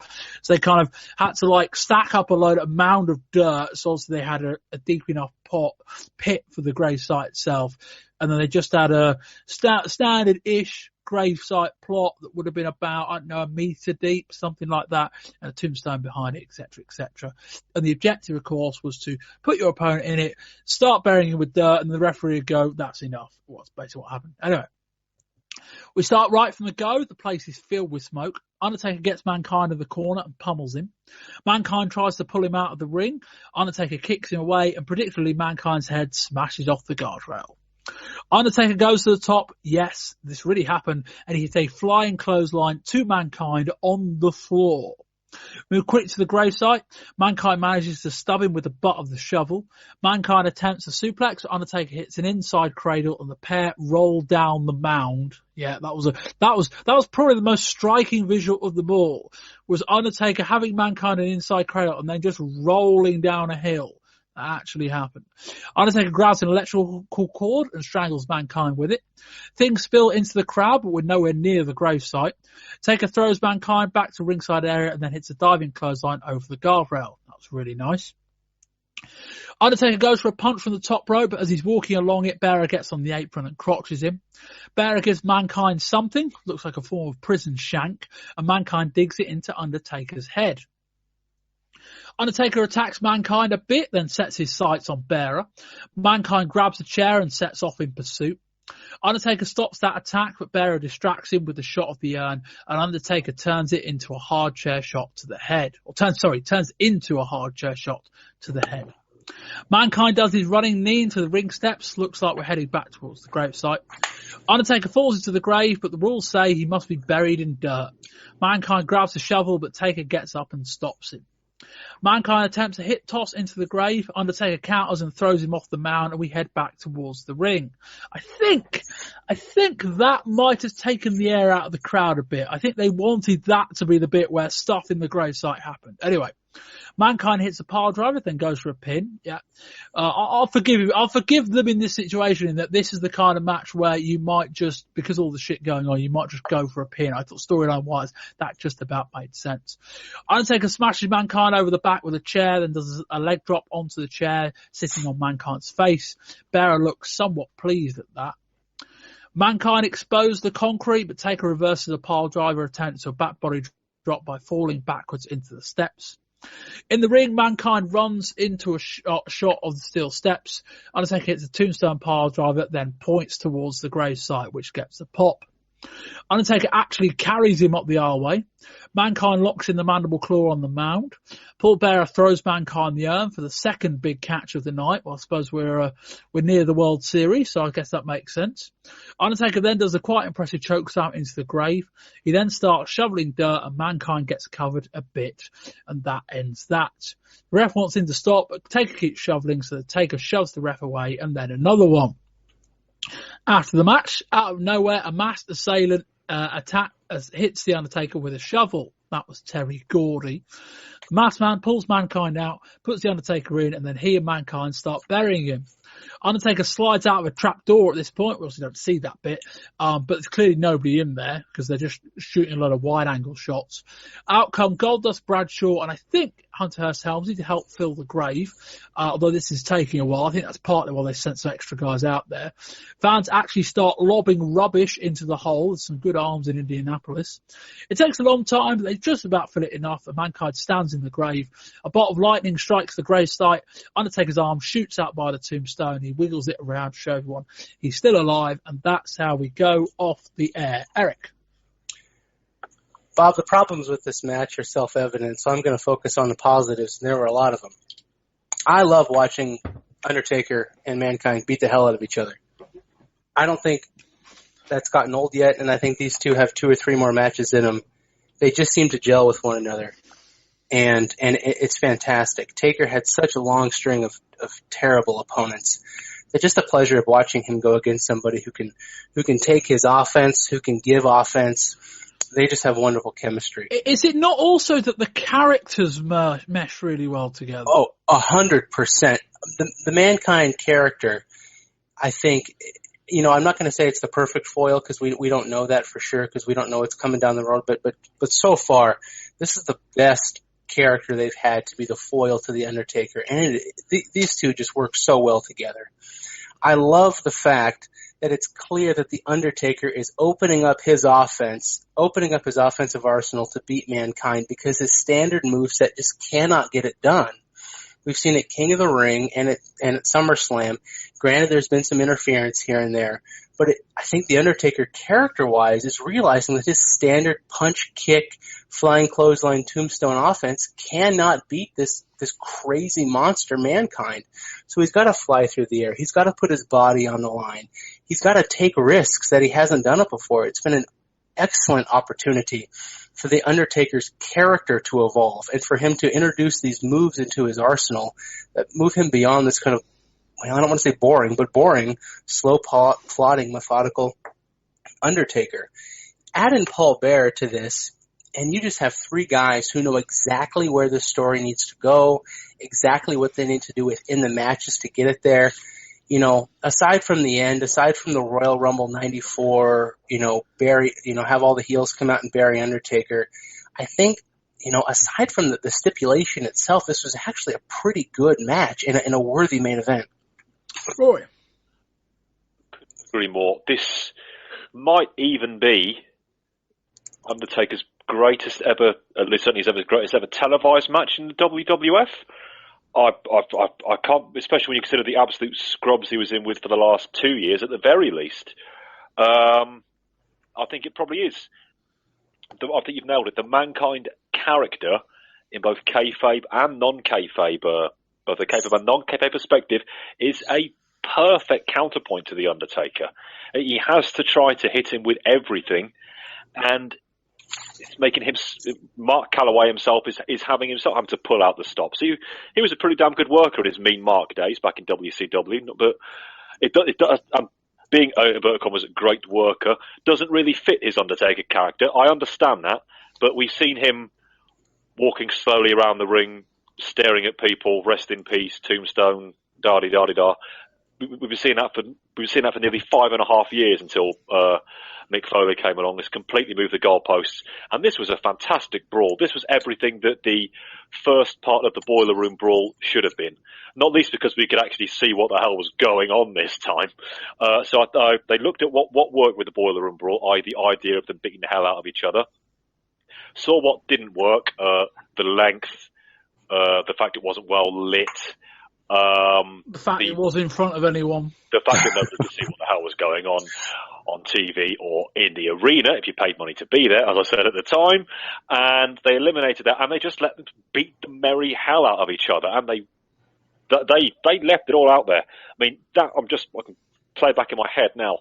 That chair shot from Mankind to Undertaker in particular. Oh my God, did he have a swing for the fences on that one, or what? He destroyed him. He creamed him, the poor bastard.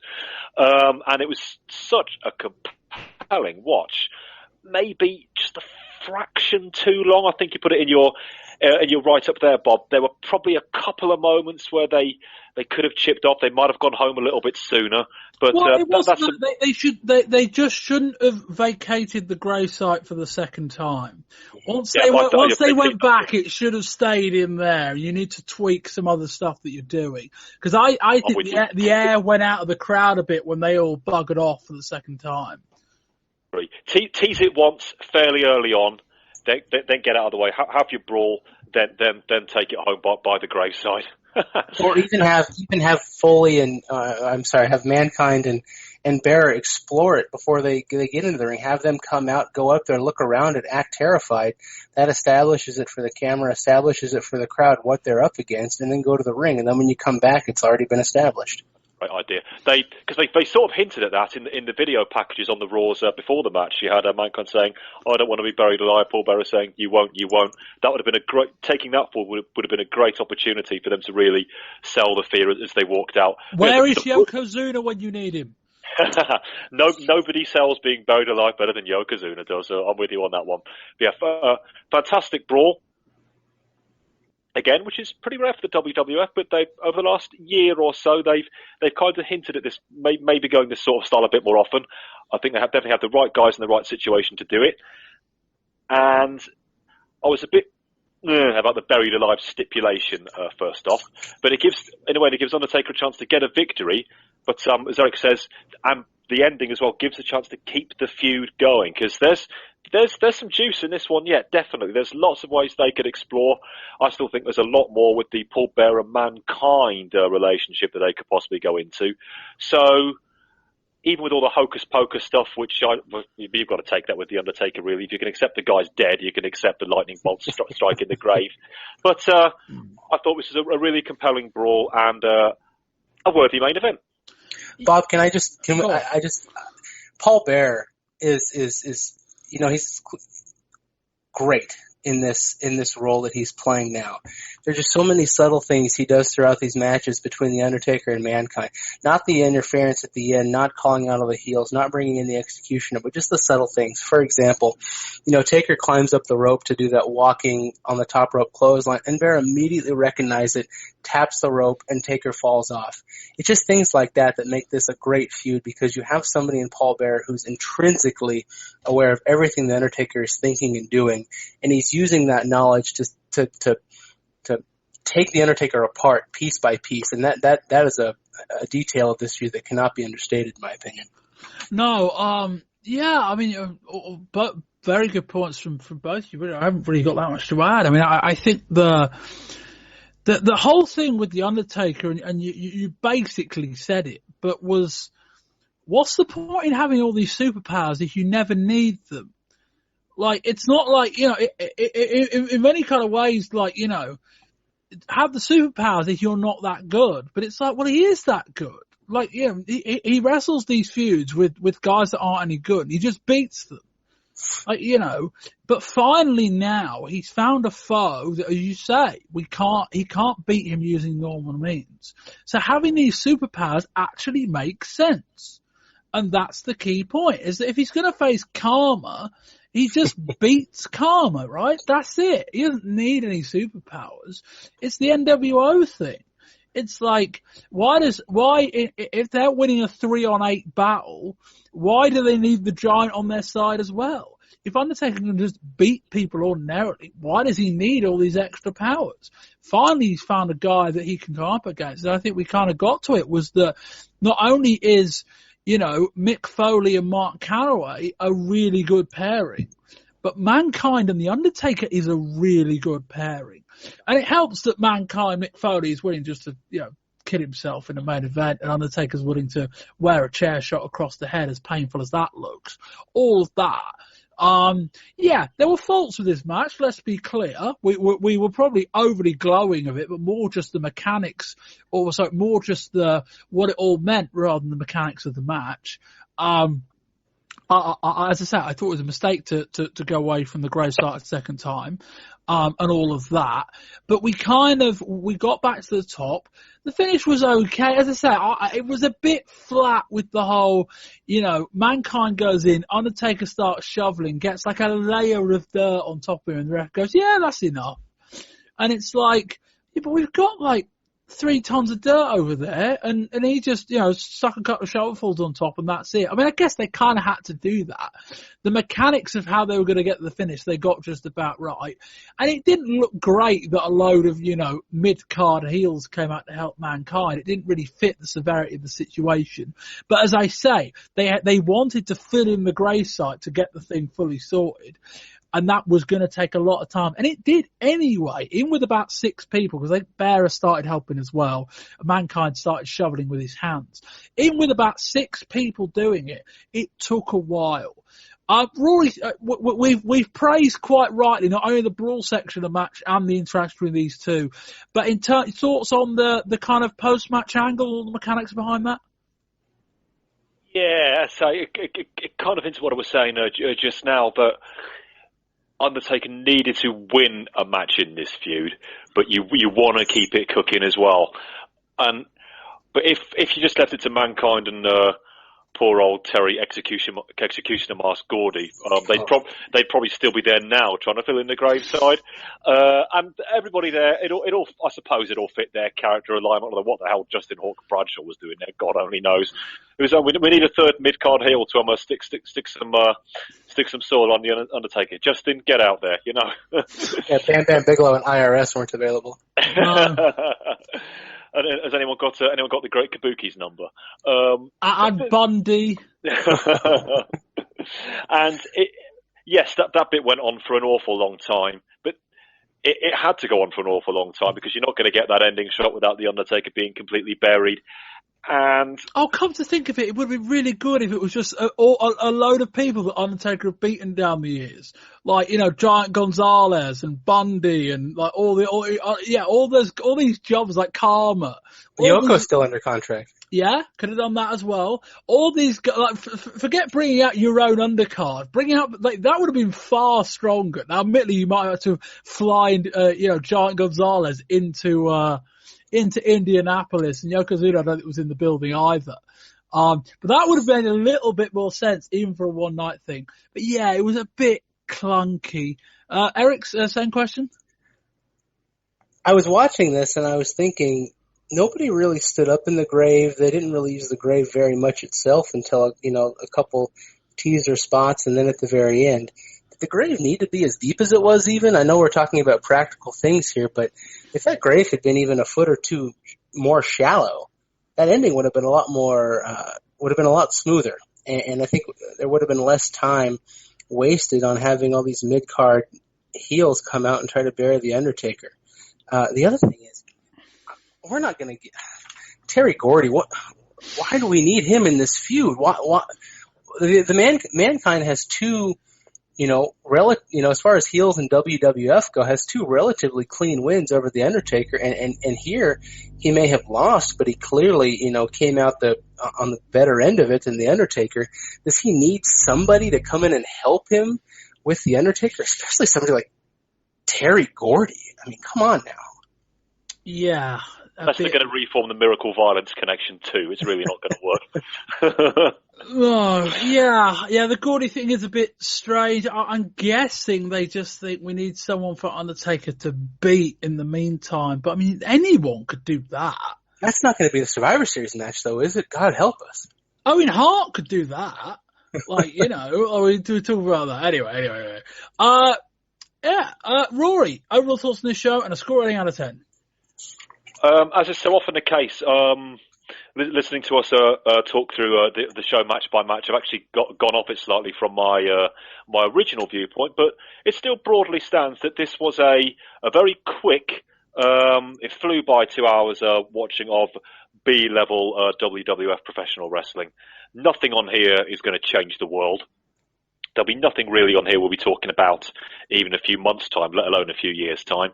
But it was one of those events where you can just stick it on, turn your brain off, don't go expect anything fantastic, and you filled a couple of hours and no real harm has been done. And considering how poor a lot of the WWF pay-per-views, especially the In Your Houses, have been this year, I'm going to take that. So I'm going to go for a flat, just over average, 5.5 out of 10. The mildest of mild recommendations. But if you did choose to sit down and watch it, you wouldn't be hurting yourself too much. Eric.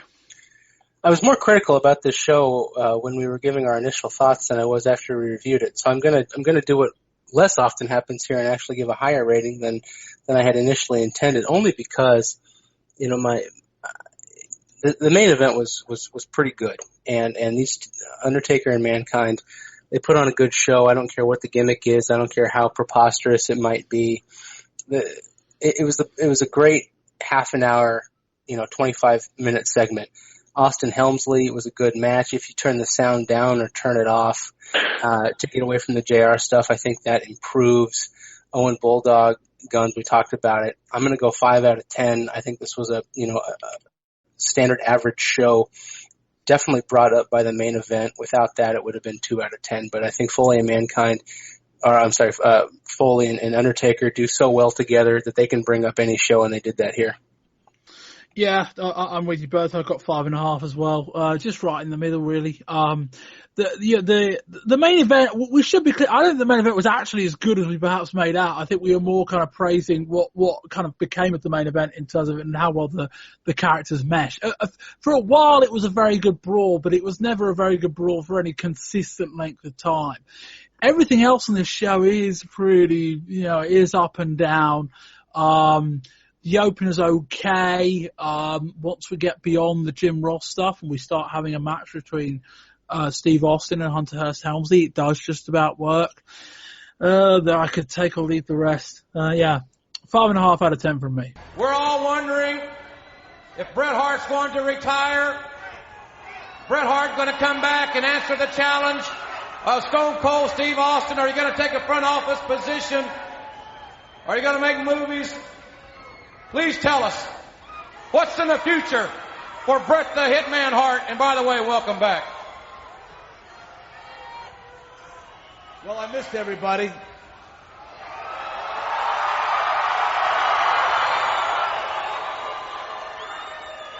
I just want to say that for the past couple of weeks, or maybe a little more, I've had to deal with a lot of things, and well, for one, there was a certain rival wrestling organization that all I could say is they made me a great offer, and they dealt with me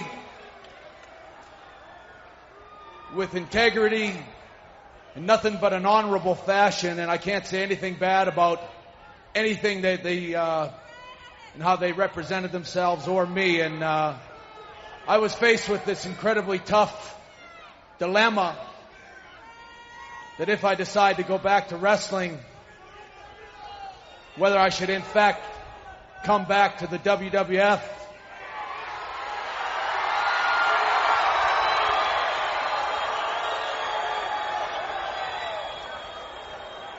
or find new adventures somewhere else.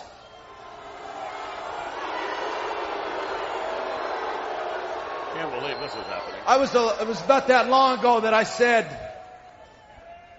these are my words, I think, that I'm not greedy for money. I'm greedy for respect. And until you actually have to step into my shoes and make that kind of a decision, when you get offered a great offer and you have to decide which one you're going to take. And I've done a lot of soul searching. You know, nobody has any idea how much soul searching I've done over this. But when it comes right down to it, to everything I've ever done and everything I ever plan on ever doing, I owe it all to my WWF fans.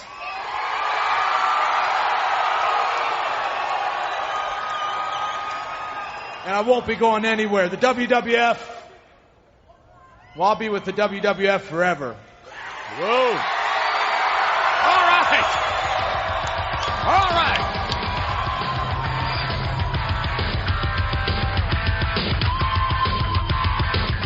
We start Raw on August the 21st with a promise of an update on the Bret Hart's future. I'm presuming he's not here to announce his departure to WCW. Sid is out to face Owen Heart. The British Brawler comes out to tend to a fallen Sid. Sid punches him, then threatens the chokeslam before Owen takes him out. Match, of course, ends up with the Bulldog getting involved when Sid is about to win. They double team him until Shawn Michaels runs out to save Sid. I sense a tag match coming, don't you? Next up is the Smoking Guns versus the Godwins. Yes, there's a surprisingly loud reaction for the setup of the slot drop. Phineas pins Bart and the Godwins win clean. They're breaking up the Guns sooner rather than later. Vince McMahon segues into a discussion about the Hall of Fame by saying that neither team will make it. I mean, he's right, but that's way to go talking about your 3-time tag team champions. Entering the Hall of Fame are Pat Patterson, Superfly Jimmy Snuka and Vince McMahon Sr. We see Mr. Perfect warming up for action until Hunter Hurst Helmsley runs him over with one of those storage boxes the production equipment is put in. Bret Hart comes out to a fairly quiet reaction, actually. Bret said he's had to deal with a lot of things in the past couple of weeks, including saying he had a great offer from a, quote, certain rival wrestling organisation, and that he's had nothing bad to say about them. He says he will be with the WWF forever. Shawn Michaels beat him fair and square. I consider Shawn Michaels my opponent, not my enemy. But there's something about you that really bugs me. Bret says Shawn is younger, maybe more popular, maybe a bit cuter too. But there's two things Shawn won't ever be, as tough or as smart. He said he's decided to accept the challenge of the best wrestler in the WWF today. With that, we cut backstage, seeing a number of talents watching on the monitor. Bret says at Survivor Series he will face Stone Cold Steve Austin. Brian Pillman is giddy with excitement. Austin turned round to give him the great glare. I might be a little bit rusty, but we'll see who kicks whose ass at Madison Square Garden. Bret says one thing that's been missing from the WWF in the past 6 months, It's him, which gets a pop from the crowd, an almost too excited laugh from Vince McMahon. Bret then says there's the boy in Canada who got sick. Bret was his hero. Bret says he promised the boy that if he would pull out of the illness, then he would come out of retirement for him, and when he said that, he seemed to perk up. The story has a sad ending. The little boy was his nephew, who passed away. I can't dance, and I don't pose well for girly books, but I am the best there is, the best there was, and the best there ever will be. And I'm back. We come out for the main event. Mr. Perfect shouts at Hunter Hurst Helmsley. Gorilla Monsoon says Perfect will not be allowed to wrestle. Perfect says Mark Merrow will go in his place, but Helmsley says he wasn't here to face Merrow. And Gorilla agrees. He says Hunter can go to the back. That is until they decide it's going to be a title match. Merrow shakes for a plancher, but Hunter pulls Sable into harm's way, so he stops, then Sable slaps Hunter. Merrow gets crotched on the top rope, but manages to hit a lovely moonsault for a near fall. The ref takes a bump, Helmsley grabs a chair, Mr. Perfect stops him, before shaving to hit him, and then he instead turns and levels Merrow with the chair. Hunter hits a pedigree and wins the title, and we end the show with Perfect and Helmsley embracing in the ring. We start Raw on October the 28th with a squash match for the real Double J, Jesse James. That doesn't stop Vince McMahon calling him Jeff Jarrett, mind. James makes light work as Salvatore Sincere. Do you remember when he was headlining Raw against The Undertaker not so long ago? Steve Austin cuts off Doc Hendricks promoting the Hall of Fame. That was quite good. Austin wants to know why Bret Hart is live in Calgary and yet he had to fly all the way to the studio. We cut to a commercial with Austin rejecting having makeup applied to him. Wildman Mark Merrow phones in promoting his Survivor Series match during a match between Crush and Aldo Montoya. Crush does a press slam over the top to the floor and gives it a big celebration. Jim Ross says Farouk has sought the legal advice of Clarence Mason and now he'll be managing him. Crush wins with a heart punch. He then picks a security guard out of the crowd and levels him with a big boot. We see a clip from Superstars. Mr. Perfect has been suspended indefinitely by Gorilla Monsoon. As we cut to commercial, who's getting increasingly annoyed at being cut off by whenever they come to him. Austin really not giving a fuck is really fun to watch.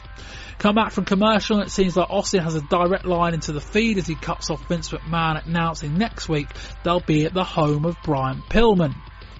Austin is pretty pissed off at that. We then cut to footage of Superstars. Pillman is interviewing Austin.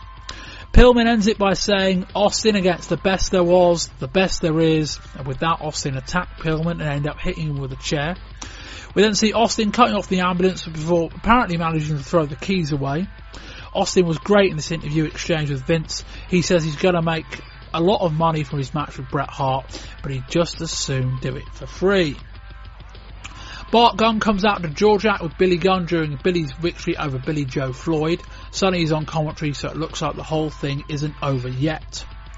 We get a split screen with Bret Hart and Austin. Bret calls Steve a great worker. Austin cuts him off and says, basically you're saying I'm afraid Stone Cold is going to kick my ass. Austin's facials while Bret is speaking are really, really good. Austin says, win, lose or draw, it ain't over. You're never going to get through with Steve Austin. You're going to have to kill me first. Bret says, that's why I'm the excellence of execution. You want to wear a hood when you get assassinated? Austin calls himself the best there is, the best there was, and the best there ever will be, and he ends the segment by throwing a production assistant into a ladder and smashing up a TV monitor. The best segment on Raw I actually have no idea how long.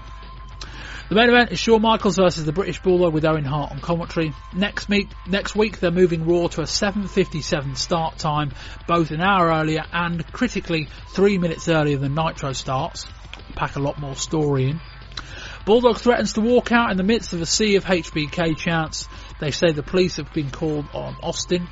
Pretty good match this. Michaels goes for an elbow drop after a body slam, then sets for a sweet chin music until Owen grabs hold of his leg and forces the DQ. Here comes Sid. Why do I get the feeling fans would rather see this as a tag match at the pay-per-view? Anyway, Sid inadvertently elbows Shawn during the melee, and once they've dealt with that, they square off. Owen grabs the mic and somewhat randomly offers up a tag title shot for the pair. Can't really work that one out, but that will appear on Raw next month. We cut back to the WWF studio. Austin is mouthing off at another security official. That isn't he. Walks outside and gets confronted by police as we go off the air. Now I want to address why I left in the first place. You know, people wonder if I left because maybe I'm a sore loser. Maybe I am. Yeah, without a doubt. Shawn Michaels, the World Wrestling Federation champion. I want to make something very clear because it might not have seemed like it at the time. But Shawn Michaels beat me fair and square right in the middle of the ring, and there's no excuses for it. I might not be real thrilled about it, but I knew when I climbed back through the ropes after that 60-minute match, I knew what was at stake, and I lost, and I have no excuse for it. You know, I consider Shawn Michaels my opponent, not my enemy. But Shawn Michaels, there's just something about you that really bugs me. Something about you that bugs me. Shawn Michaels, you might be a little younger than I am. You might be a little more, you might even be a little more popular.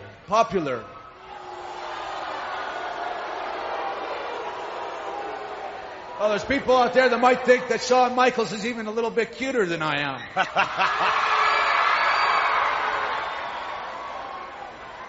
Shawn Michaels is a great wrestler and he's done a great job as champion. But there's two things that Shawn Michaels will never ever be.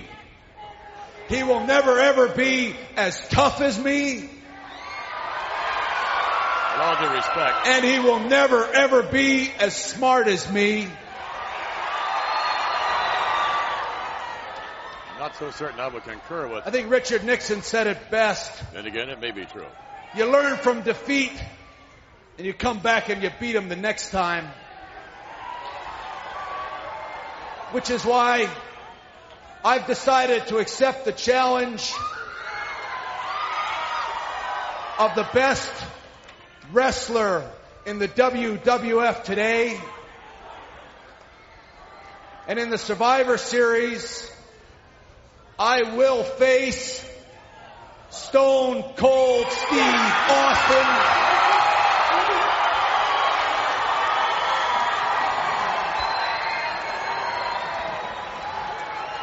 So we come out of the pay-per-view.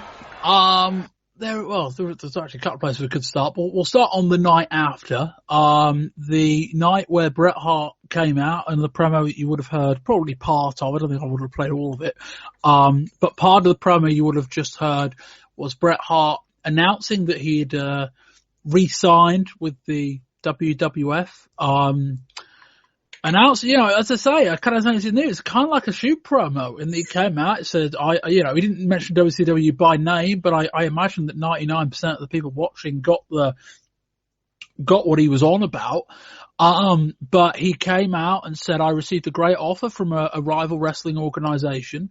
And he even kind of praised them, which was interesting as well in terms of praising kind of their treatment of him. Went through all of the positives and negatives, the why, the what for, mentioned a bit about his nephew passing away, which is a real touching moment down the stretch in that promo.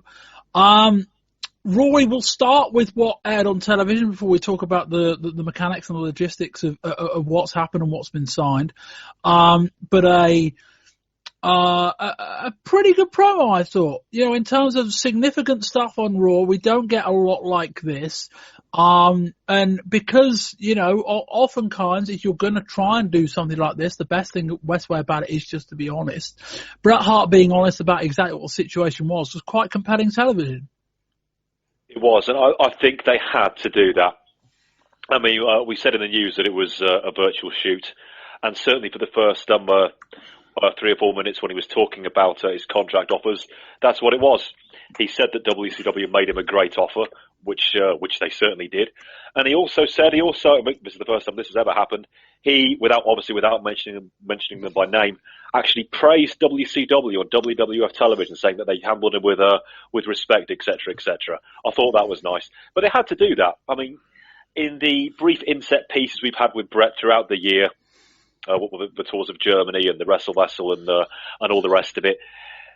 They've kind of semi-alluded to him possibly looking elsewhere without really saying so. Here they rightly went a little bit further with it, because I think it would have been insulting the intelligence of most people if they hadn't. And because it was so real, I think Bret handled it on the mic really well. We rag on him for his promos and his over-reliance on cliches a lot, and I think that's justified. But here, this was Bret Hart talking as Bret Hart, and I believe him. I believed him, and I believe him now when he said that he's a WWF guy. It's where he belongs. It's where we all recognise him. It's where we all will continue to recognise him. And just based on the promo alone, I think he brought that across really nicely. So it was a good, actually quite touching and very, very real moment, which was not just something shooty just for the sake of getting the sheets talking. They had to get as close to reality as they could, because anything else would have just been just turning their backs on a real situation. And I think it came across really well. So from the promo side of things, I thought this was great work from Bret, and for the WWF for letting him have the opportunity to basically express his real feelings. And kudos to everybody involved. Eric. Bret shoots that WCW offered him this sweet deal, and he says that they treated him with integrity and with respect. And Vince says, quote, "I can't believe this is happening," on commentary. And then with a little bit of hindsight and context, we'll talk about this later, I think, but on Livewire on the 5th of the month, Vince basically said WCW was an organization that lacked any sort of business ethics, morals, any sort of acumen whatsoever. Well, this is pro wrestling. That can be true, and Bret can still think he's been treated with respect. Very fair, Bob. Very fair. In kayfabe terms, you're absolutely right. And probably even in shoot, I'm sure Bischoff gave him, and I know from reading the dirt sheets that Bischoff, catered to every whim, and Bret probably, was closer to signing with WCW than any of us even realize. That said, are we sure this was a good promo? There was a lot of good information in it. There was a lot of really enlightening things about the process, about where we are in 1996, in terms of wrestling rivalries. But Bret, I don't think his pulse rate even went up to resting during this entire promo. It was good information, but he did not inspire me that he was here to become the WWF's, great champion that he wants to be. So I think the information was good. I think, pulling back the curtain a little bit and making it kind of the work shoot information, the work shoot promo that it was, with Vince reacting probably as Vince would as Vince McMahon, the chairman, and not Vince McMahon, the commentator. But Bret was not particularly inspiring in terms of energy, in terms of charisma in this promo. So I don't know if this was a good promo. I think it was just necessary to move things along and get past the will Bret stay or will he leave? Yeah, I'd agree with that. It was by WWF standards a very long in-ring promo. And Bret's not the kind of guy that's going to be able to carry that segment. And there were kind of sound bites that were really good, but he took a long while to get to those. I think the story about his nephew, you don't want to trivialize it, but it was probably needed for the sake of the promo. And you're right, it did feel a bit wooden up until that point. Like he kind of spoke about it, and the way he was talking, it's like, well, why didn't you sign with WCW? Like, you don't sound that happy about it. He didn't sound that happy about it at any point, which was kind of interesting as well. But yeah, like it was almost like I almost wondered, they're like, well, shit, we need to try and take some, spikes out of Nitro's numbers. This needs to go more than 3 or 4 minutes, but I don't think it did. But yeah, it could have been worse. I think it's interesting. We've seen this quite a lot this year, that they took a very, very real approach to a very, very real solution to kind of presenting it. Just have Bret go out there. I'm sure to an extent that's what he wanted to do. I'm sure Bret, values his fans enough where he'd tell them the truth. And I'm sure as much as on commentary Vince said, I can't believe this is happening, I'm sure in a way Vince kind of thought, well, it doesn't look that bad if our guy talks up how much he was offered by the opposition but ended up staying. That implies something, but it's not ideal. But it was there. Eric, let's just talk about the actual situation itself away from television. A 20-year contract in many ways, I think the contract Vince McMahon wanted Hulk Hogan to sign about 4 or 5 years ago. The Babe Ruth was the Babe Ruth of the WWF was, I think, what Vince wanted Hulk Hogan to become. He's got that now with Bret Hart. Bret Hart to see out his career with the WWF. I think it's a good thing, but I think Dave Meltzer said, if you were talking about WWF matching WCW's offer or getting close to it, you're talking about like 5% of their turnover for a year, which is a lot, and it's not that high. It's a bit lower, and to an extent, I think it was said that some of the deal was stuff in that added up to 1.5 million a year, that kind of thing. But it's a lot to put on a guy that might have had his best years behind him. Bob, if I'm Bret's advisor, if I'm Bret's attorney, and I have a little bit of experience in this area, a 20-year contract is it's not worth the paper it's printed on. I mean, he's a 40-year-old professional wrestler. The terms of the contract are vague, I believe, at this point, but I would imagine it's going to have some high numbers at the beginning, and the salaries are going to de-escalate as his role de-escalates, from probably a backstage agent to an ambassador to, I don't know, whatever Pat Patterson is up to these days. I don't see why, from a financial standpoint, Bret would take this 20-year contract that takes the same money, basically, that he would be making in WCW and spreads it over such a long time. And there's just no way. There's never been a 20-year contract in the history of professional sports and the history of professional wrestling that's ever been seen through. It's just idiotic from a realistic standpoint. So I don't know where this is going. I don't know if Bret had this twinge of loyalty to Vince. I don't know why he would at this point. But it just, if this goes well, and if Bret is still a WWF employee in 2016, and he's done that without any sort of break or any sort of, it's just, I'll give up my bar license. Fair. We'll come back to you in 20 years' time and find out if that happens, Rory. Please do. I've just made a note of that. For me, Bret Hart signing a 20-year contract with the WWF is the ultimate blessing and a curse. Blessing from a very selfish point of view. I'm delighted to see him back with WWF in the ring, because from both a work rate and a star power point of view, boy, do the WWF need him right now. We've discussed it many, many times, pretty much ever since he walked out of the Anaheim Pond back in March. You've got Shawn, you've got Owen. You still got Owen. I'm going to say that anyway.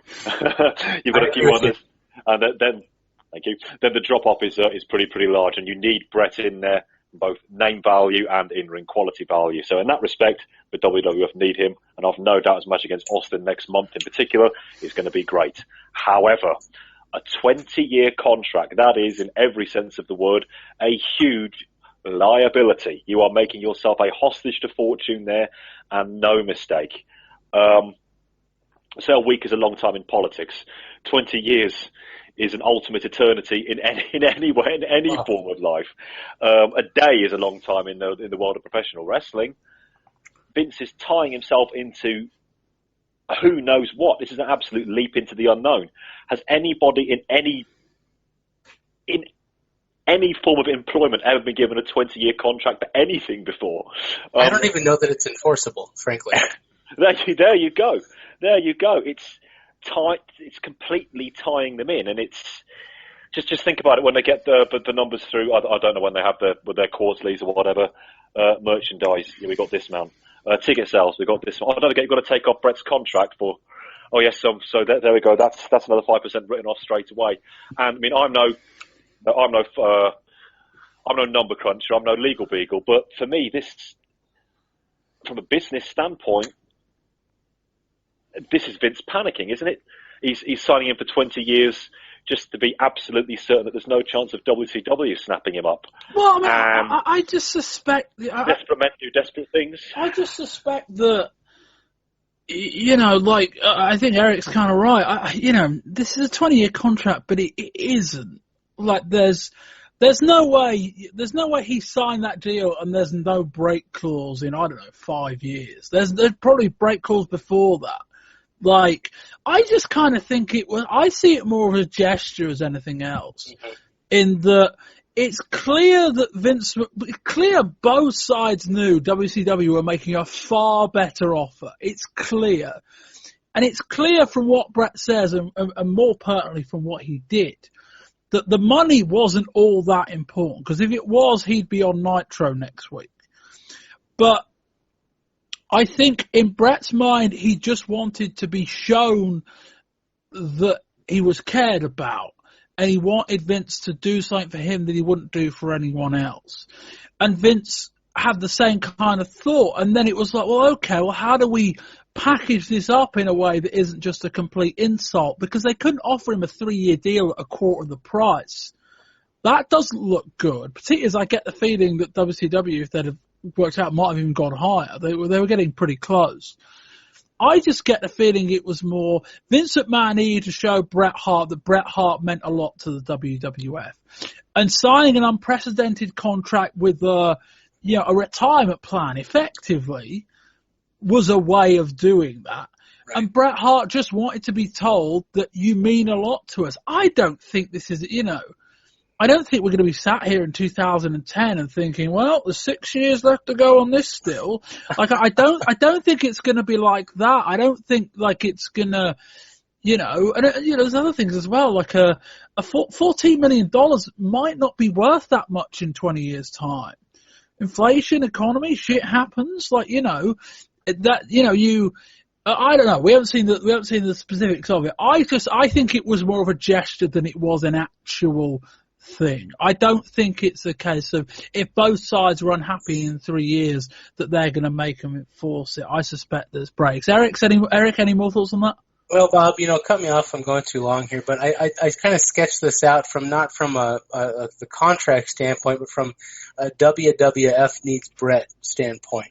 So here's what I've come up with. We have Shawn, who's the top heel, or the top face, obviously, but he has some clear reliability issues, and those could rear their ugly head whenever they might. Vader and Sid, we've talked about that. Sid might be on the upward trajectory. Vader's clearly not.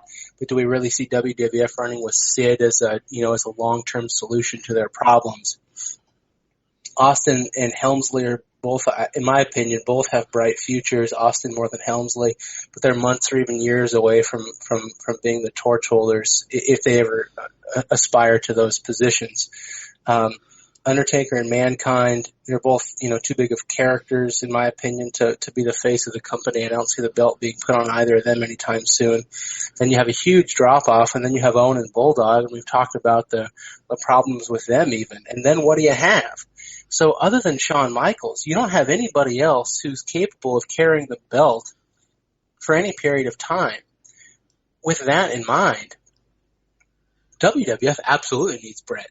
And I think Vince realizes that, and which is why I think he was so relieved to get this deal done. We'll see where it goes, but Bret comes into a situation where he absolutely has the upper hand in any sort of creative and financial bargaining power, because the WWF, and Mr. Perfect, by the way, we learn is probably not going to wrestle. So WWF has an absolute dearth of upper card talent. Bret fills that role nicely, and he took advantage of it, and good for him. Rory, any more? In October 1996, in the absolute here and now, the WWF's need for Bret Hart is extremely great, as we alluded to earlier. But I'm going to push this point a bit more. Does Vince really want him around for 20 years, break clause or no break clause?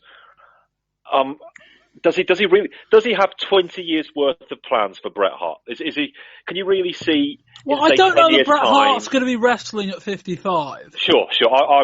Bret's probably got at the absolute top echelon, and you could argue, as you said, Bob, that maybe just maybe his absolute super best is, I mean, I still think he's got some great matches left in him, don't get me wrong, but I think his absolute super worker run probably is behind him now, but let's face it, he's still, Bret Hart.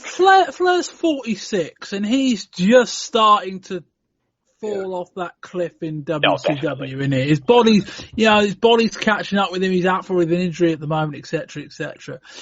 Bret's lived a much healthier life than Flair, so I can see Bret going to 50 easily, but not at the level he was at 35. No way. No, and more importantly, not at the frequency. Like if Bret's going at 50, he's wrestling 3 times a year. Sure. And more power to him. But I don't think we're going to be talking about Bret Hart wrestling in WWF main events in 2007. I think we're okay. I think we're okay. But then don't sign him. Don't sign him for 20 years. Then I mean, this is the Babe Ruth contract that Vince McMahon wanted Hulk Hogan to sign, or a version of. It's a contract that whether you retire at 45 or 52, we've got you covered.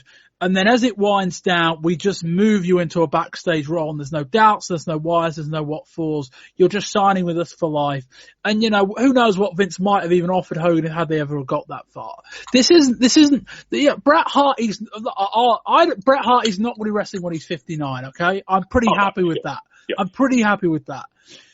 Then this isn't a 20-year wrestling contract.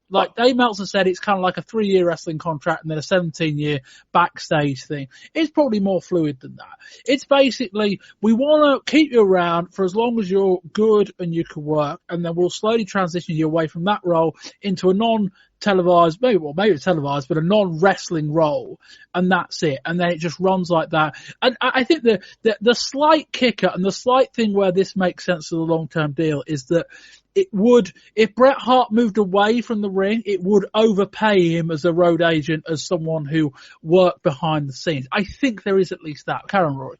I do quite like the idea of Bret Hart as a road agent, actually. I think he's got a lot to, as the old saying goes, teach the young guys. But I know this is a rather flippant point, but I just can't see, say, in 10 years' time, Bret Hart doing a Rene Goulet, a Tony Garea thing, just appearing to break up the occasional brawl in the aisle.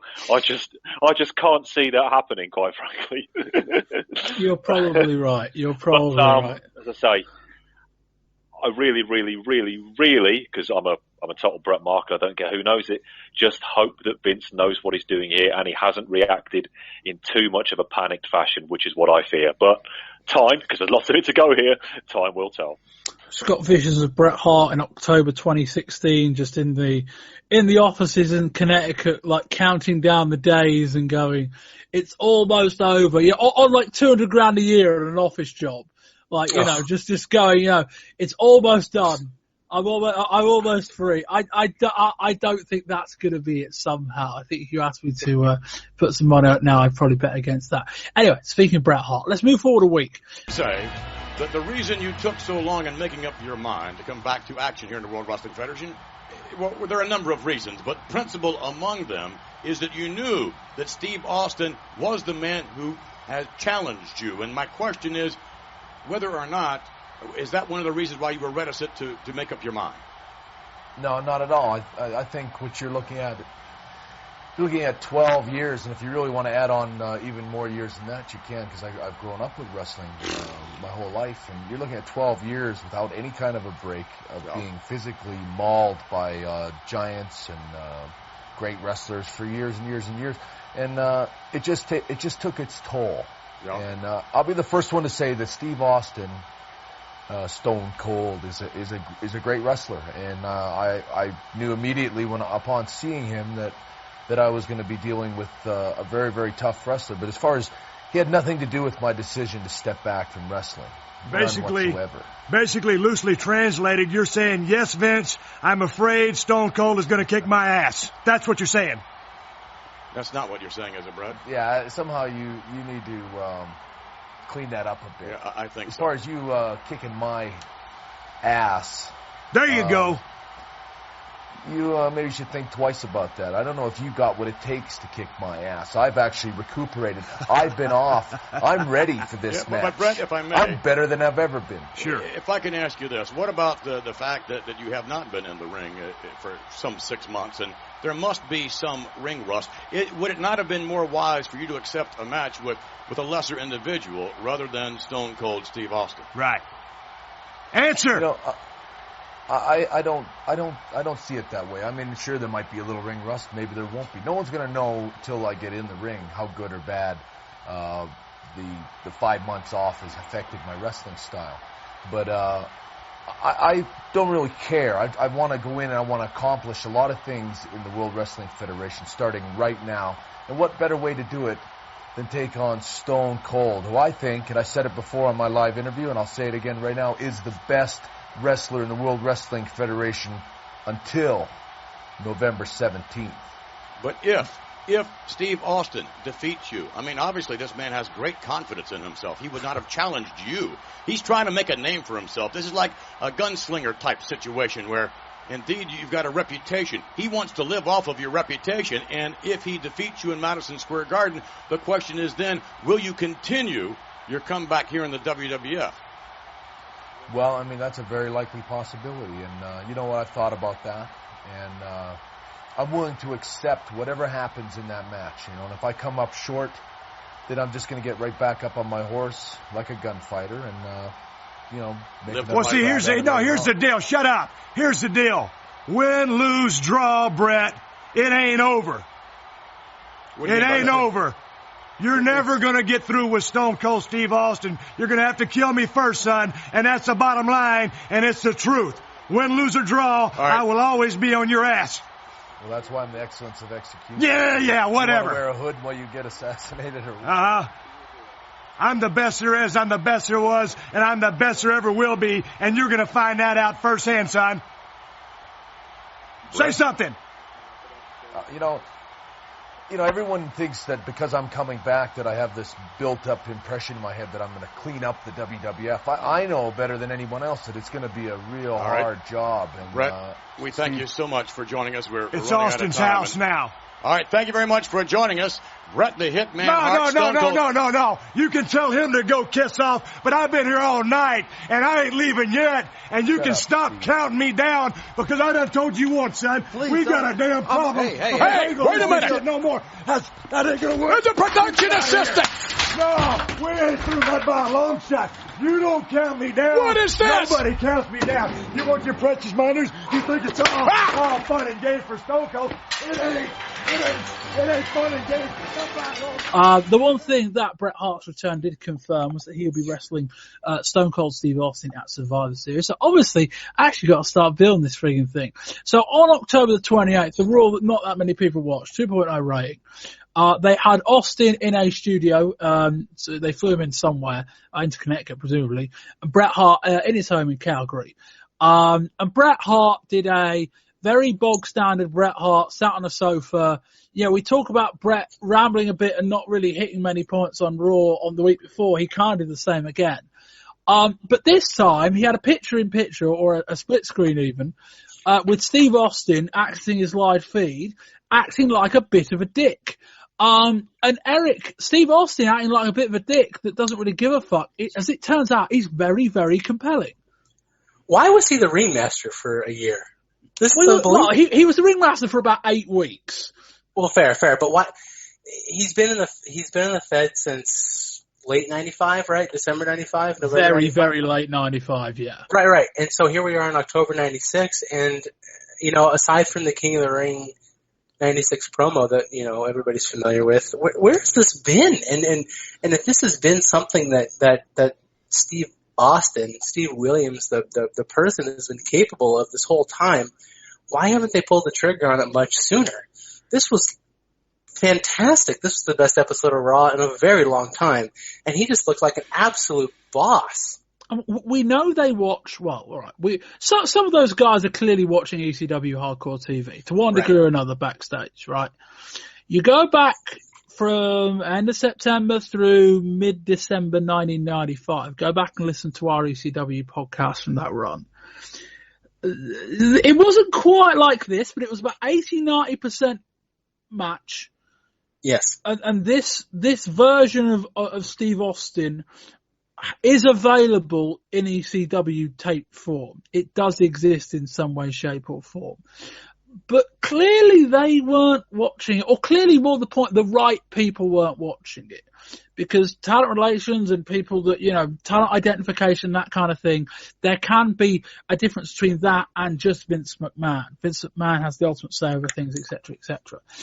And I get the feeling that the people that identified Steve Austin, Jim Ross was probably one of them, there were probably a couple of others, probably knew more about Austin's strengths than Vince McMahon did, and Vince McMahon just went, we've got room for a mid-card role, you tell me this guy can work, let's put him in there. And then it slowly kind of evolved. I think that's what happened. I wish they would have told Vince to hit the streets in that outfit, if that was his opinion the entire time. Because, Austin here is just amazing. And he makes Bret look like, that they're not on the same level.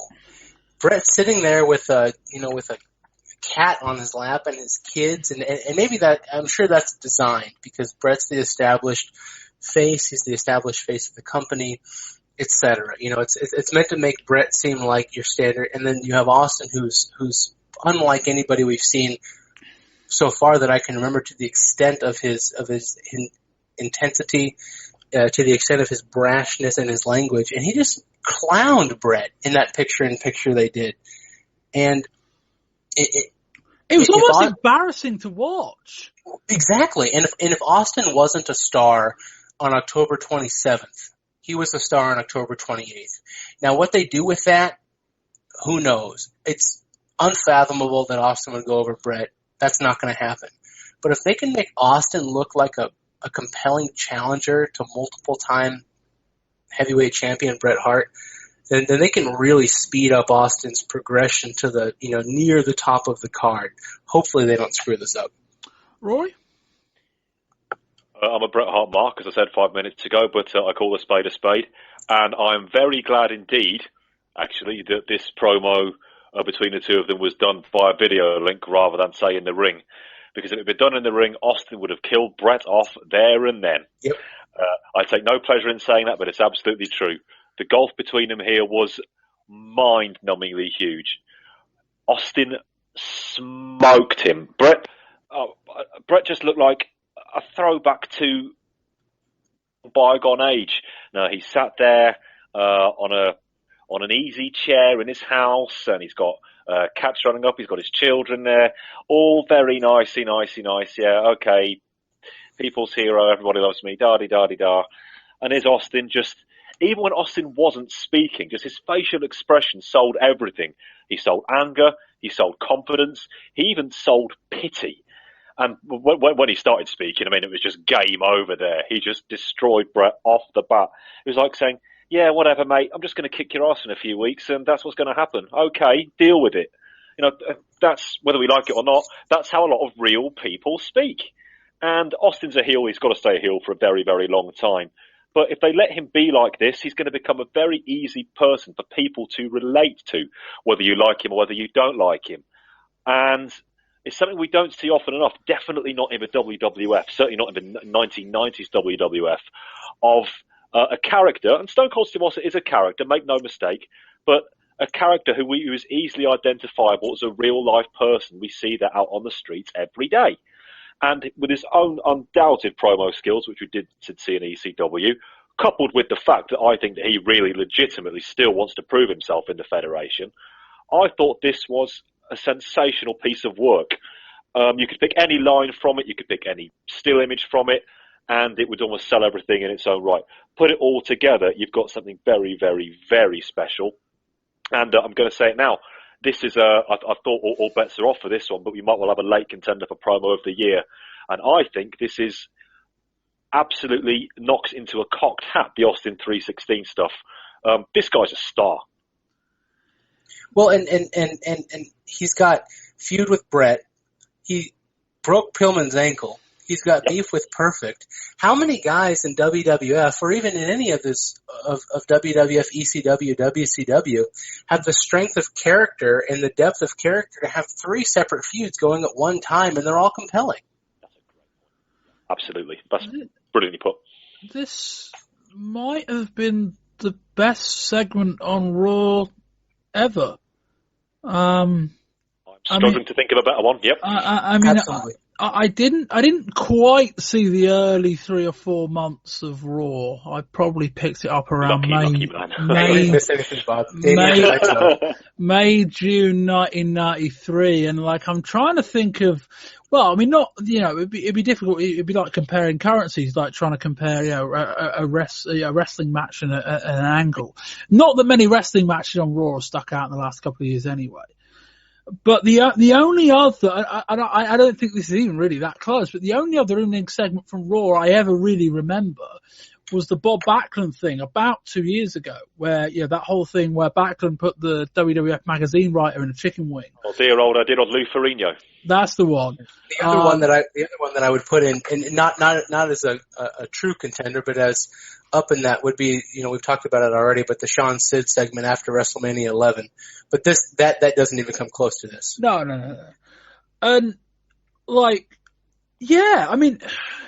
Because there was the other thing. Because I think it wasn't just the promo that I played. Austin did a lot beforehand as well, and there was a bit at the very end where Austin kind of sort of ended up getting arrested. We didn't quite see that bit.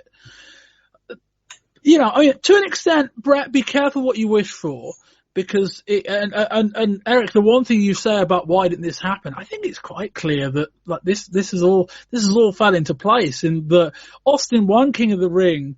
Because, it looks like because Hunter Hearst Helmsley was going to win it. But it's clear because if you're laying out Steve Austin's first year, if you're planning Steve Austin and Bret Hart in November, you do something completely different in the 10 months leading up to that. You don't have him win King of the Ring and then do nothing for 4 or 5 months. It's pretty clear that Bret Hart asked for this as part of his return. I think Bret called Austin the best wrestler in the WWF multiple times throughout a segment. So you're absolutely right. Which is really weird because nothing backs that up. Right. Like, think about it, right? What has Austin achieved in the WWF to make Bret say that? Exactly. Nothing. And more the point, let's call it a shoot. What has Bret Hart seen as Steve Austin full stop to make him say that, other than he just knows he might be quite good? But anyway, the roundabout point I'm getting to is that Bret Hart asked for a promo with Steve Austin, and Austin's clearly got a firework up his arse because now he's worked out this is his big shot. Hart was pretty lucky that Austin only cut him off a few times at the end, because that was a massacre, that promo exchange. In that Bret spoke for a while, Austin saved him, and let's call it like it was. Bret was going nowhere with that promo. He didn't have a lot to say, and Austin just picked him off to the point where Bret at one point went, do you want to put a hold on you when I assassinate you? And that was like, what does that mean? And it was like, that was it. Austin was just picking him apart. And Rory, you're right, the facial expressions were almost as good. Also, we can't convey that in a podcast form, but Austin was just gurning the entire thing and just looking like pissed off and angry. And then the thing mercifully ends for the sake of Bret Hart's character. And then they do the thing with Austin throwing about the production man. And it was like, shit. Is it possible that Bret purposefully, or was told to purposefully hold back to let Austin flourish and develop as a character? Because I cannot see Vince McMahon and company seeing how poorly Bret came off in this promo and saying, oh, that's exactly, that's not what we had planned. We didn't want Bret to come off as less than Stone Cold Steve Austin, and he completely did. Is there any indication that this was specifically designed to get Austin over and to make Bret look like kind of an outdated face character? I suspect we'll be able to find that out in the next couple of weeks of television, depending on how well they respond with Bret. I think if they feel like they've done damage with how that came across, they will patch that back in the next couple of weeks, I would have thought. And again, it is a bit of a shame. Best angle on Raw in 3 years, one of the lowest watched Raws in 3 years. It is a bit of a shame. Rory, any more thoughts? Yeah, the problem is that obviously we know they tape about 10,000 Raws in every taping. Bret doesn't actually appear on any of the Raws that are coming up, so they're going to have. I think they've got to try and shoot something between now and Survivor Series. Yeah, they're going to need a bit more than this. As good as this was. I still think from a general out-and-out match build perspective, they need something else if they can. I agree with that, but I'm solely from Bret's perspective, they've got to try to do something else, because if there's nothing else we see or hear of this on Raw for the next 2 weeks about building this match, the thing that's going to be fresh in our mind when they lock up is Bret Hart being absolutely destroyed by Steve Austin in that TV segment 3 weeks ago. And I'd like to think that the front office, Vince McMahon, etc., they know what Steve Austin can do on the mic, but I still think this was intended to be a live via satellite, inverted commas, back and forth that they like to do on Raw with the champion and challenger. It's a well they've gone to a few times, but never anything remotely like this. And I think it caught everybody unawares. I think even Bret himself, from a legitimate, from a non-kayfabe perspective, I don't think even he knew where this was going. And it would probably take me 20 years to work out what the hell he was on about with, going to put a hood on you while I assassinate you. Maybe Terry Gordy's going to help him. There probably wasn't a director there giving Bret the go home sign after that one. But, Rory, we talk about I think there's 2 more Raws between now and Survivor Series. Yes, there are. This match should go on last, right? I think so. I think this match has got. Again, we've still got a while to go, but this match has had the build, hasn't it? Well, you compare it to Sid and Shawn, and I know there's a bit more of that to come. Sid and Shawn, it's just 2 guys that like each other, bumping backs while they're brawling in the ring with someone else. It's like night and day. I don't think this is the match that's got the real momentum behind it, and I would say that this is the match that most people, if you ask them, is it this match or is it Sid v Shawn? They'd say this one. I think the casual fans would want to say that. I think the work rate fans would want to say that. I think the kids would, because the boy Bret's coming back. So I think Bret's popular in New York. I think the smart fans really want to see what Austin can do there. So I think this absolutely has to go on last. And okay, guys, who's going to win? Bret. I think Bret goes over, but. And I guess Austin could go over via any shape or means and set up a rematch, I guess. The main reason I ask is because I don't see them stretching this out to WrestleMania and beyond, because we've got to get to Bret v Shawn somehow. So whether they do Survivor Series and then a rematch at, say, the December pay-per-view, whether they trade wins there, then have the blow-off match, or I don't know, SummerSlam next year or something. But Austin's got to come out of this feud, if it is a feud, with a real string to his bow. I think Austin taps out the I'm pretty sure that Bret's going over. You can't. If you're going to have Bret win, but him tapping out in the middle of the ring to the sharpshooter, no, you can't do that. You simply cannot do that. I think, thank you. I think you have to have. I think Bret goes over because you can't have Bret coming back with this hero's welcome and then immediately summarily losing, even to nefarious means. I say that and then I doubt myself, but I think Bret goes over at Survivor Series. December's going to be kind of a throwaway pay-per-view, probably in your house.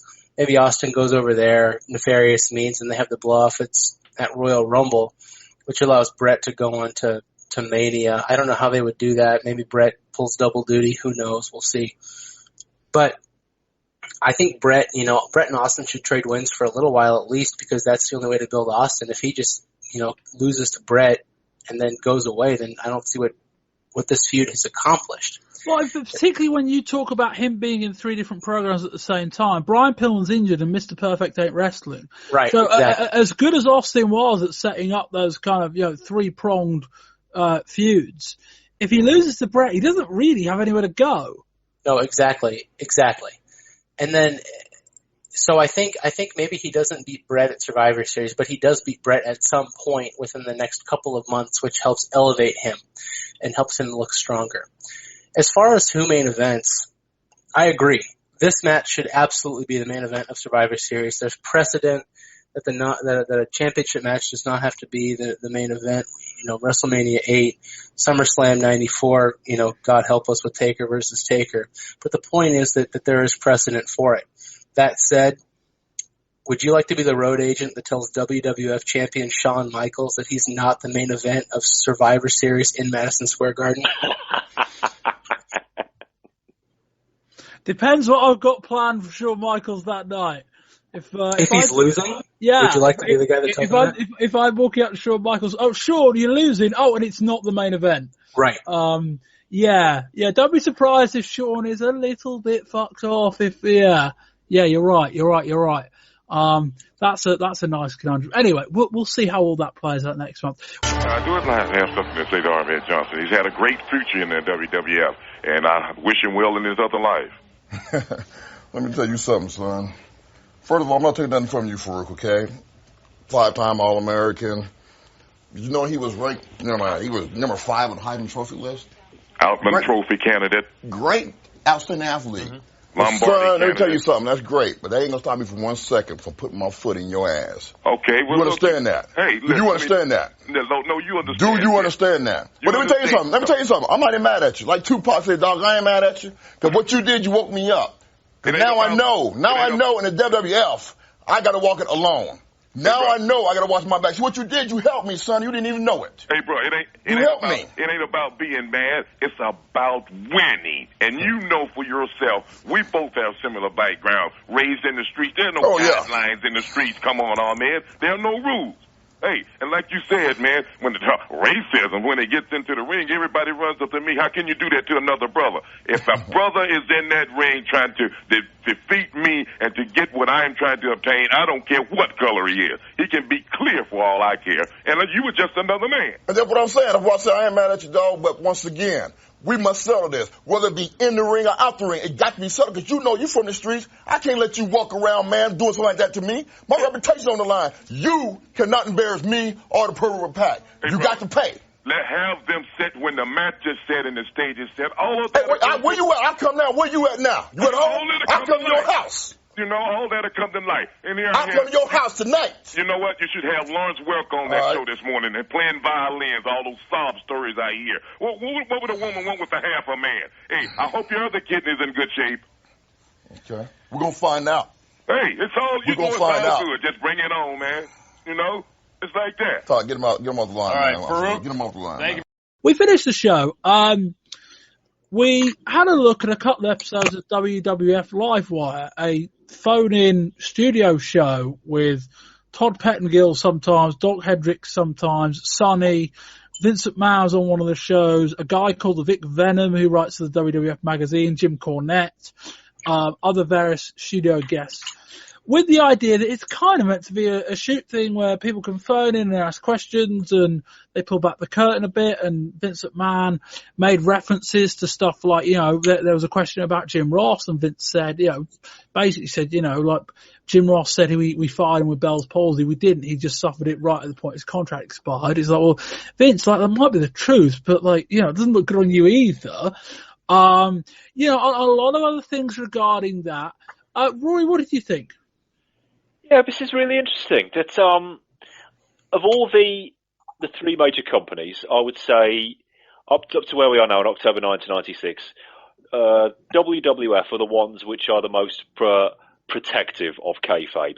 I know it's a very weird thing to say because Vince McMahon has said to state athletic commissions and even in courtrooms before, it's all just a work. He said, so it's a hard circle to square, but on screen, that they don't really tend to pull back the curtain. Yet now they've got this program Livewire, which is, from what I've seen of it, 85-90% ultra shoots. I mean, you've got Vince McMahon there in his role as owner of the company.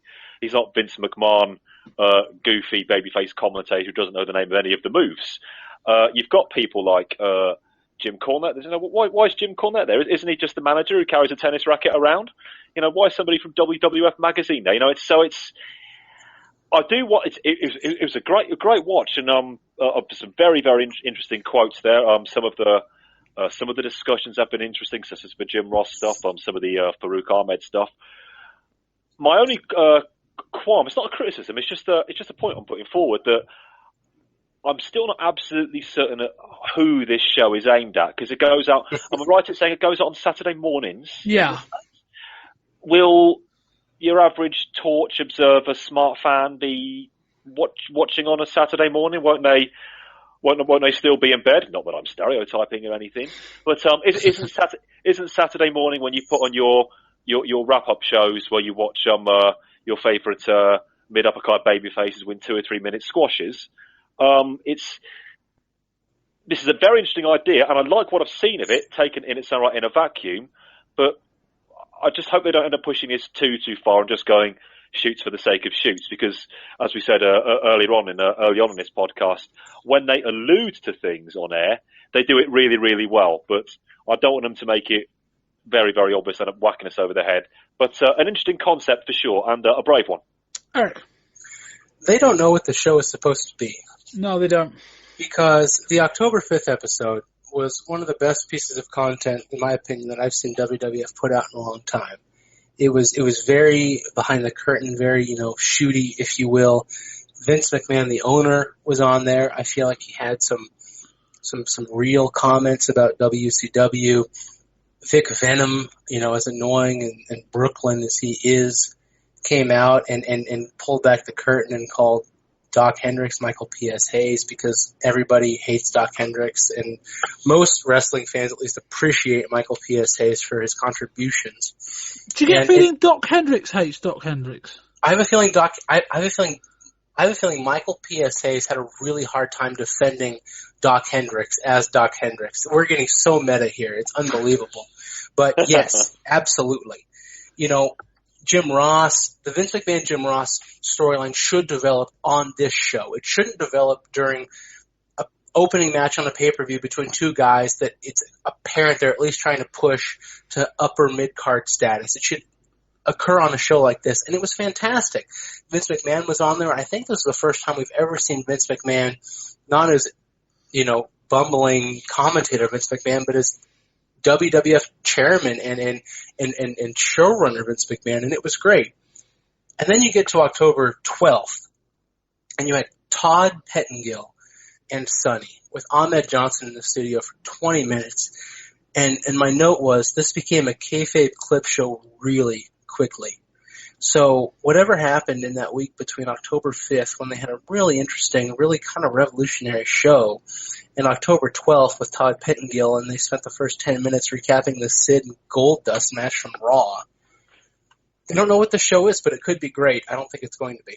Yeah, I think what happened was the rating happened, and it just wasn't. I think in their own mind, and as Rory kind of alludes to, the Saturday AM slot is a death slot, particularly for a show like this. In their own minds, Vince McMahon, the owner, was meant to draw a lot of ratings, and he didn't. And so I just wonder whether they just went, well, that didn't work. We'll just make it into something else. For 1 week? They give it 1 week. They should, let's stick with it. Let's get some momentum here. I don't know. My main takeaway, as good as it was, and up until the Raw on 28th, I thought, because there is a bit of it that airs on Raw, a bit with Ahmed Johnson and Farouk, which is actually like really, really kind of a really, really strong segment, in that you've got Farouk defending him. You got Farouk kind of on the attack and Ahmed having to kind of fend off these questions. And I'm like, well, this shit's way more compelling than Raw. Like, way more compelling. Like, why are you doing this on television? But I kind of thought it didn't go far enough. Like, it's this, like, pseudo-shoot thing, but, like, we can't really acknowledge that Diesel isn't Diesel. and that Razor isn't Razor, we still got to give them credit for, having a good try and all that kind of thing. Or that Farouk is Ron Simmons, All-American football player from Florida State, former WCW heavyweight champion. I mean, you have a guy who held the competition's #1 belt, for crying out loud, and they refuse to acknowledge that even. Yeah, and a lot of other different things where, I agree. I don't know who this is aimed at. I don't think they know who it's aimed at or what exactly they were trying to achieve with it. And we only watched a couple. We didn't watch the rest of the month. I only sent the guys a couple of the shows just as a sample. It was an interesting idea, but I just think they got the rating in when Vince went in and went, oh, okay, there's just no interest in it. It's a 1.0 like everything else is a 1.0 on a Saturday morning. We'll just phone it in. It just didn't quite click. Nice idea, not great. Execution was okay. The Fish show at times was quite compelling. And we talk about, it was an interesting shows for a couple of notes. They had Bruce from Connecticut ring in on the first show, and Bruce from Connecticut actually being Paul from Philadelphia. And that happened. And that's that, along with a couple of little lines on ECW, is the basic on-screen version of the ECW WWF thing ain't over.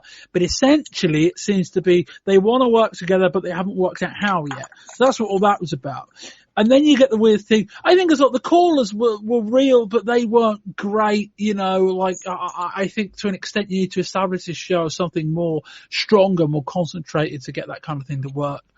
And then you get the second show where someone calls in and asks Ahmed Johnson about racism, which felt really out of left field. A really, really odd question for someone like, if you got one question to ask Ahmed Johnson, anything, why would you ask him about racism in the WWF? And Ahmed Johnson gave this quite softball response. And the reason that whole thing came out as it was, because it turned out the guy that phoned in was a guy by the name of Kevin Dunn.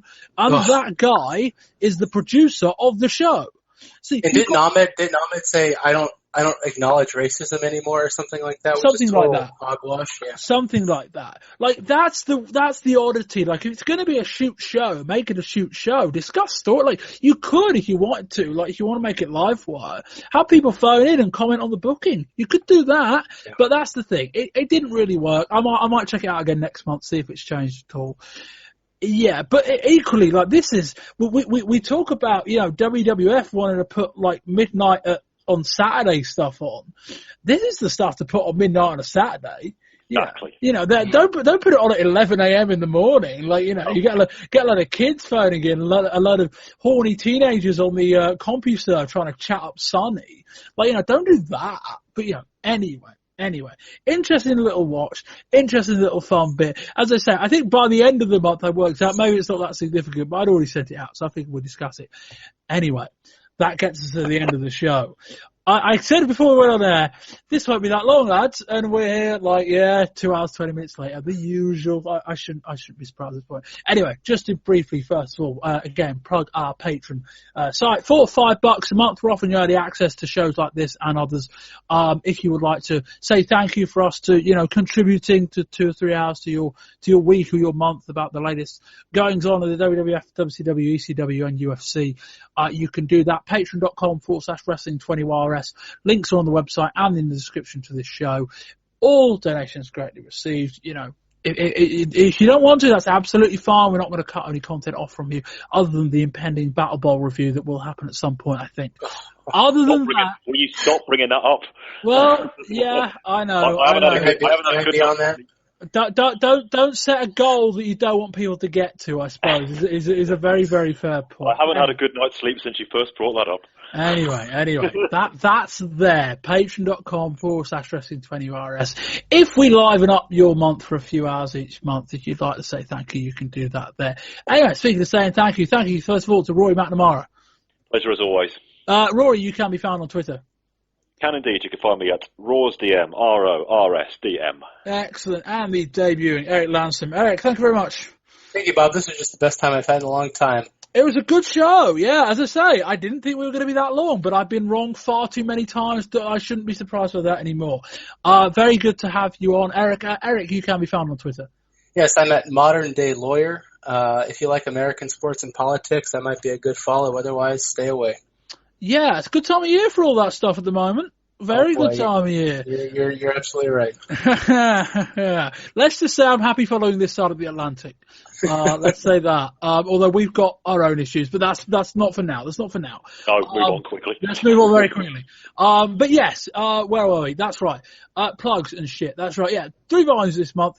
Volume 1 is WCW looking at Halloween Havoc. Volume 3, we do 2. Well, it's one ECW show, but we review 2 ECW shows within it. So you've got those 2 to look forward to as well. And yeah, just more plugs now. I think I'm on Twitter at Bamber, Wrestling20YRS.com. Everything's on there. Episodes, blogs. I did a couple of blogs this month. What did I do? Speaking of which, what if Bret Hart joined WCW in October 1996? That is a blog on the website right now. I explore the flip side of what we discussed earlier, which was what happened if he didn't leave, and basically came to the conclusion that Austin doesn't really go anywhere, and that's a hell of a fucking fork in the road, that is. And there's a few other things up there as well. It's the back episodes, iTunes links, it's all there. Wrestling20RS.com, everything's there. Facebook, Twitter, it's all on there. And that'll do that. I have been Bob Bamber. This has been the Volume 2, the October 1996 edition of the Wrestling 20 Years Ago podcast. And until next time, goodbye.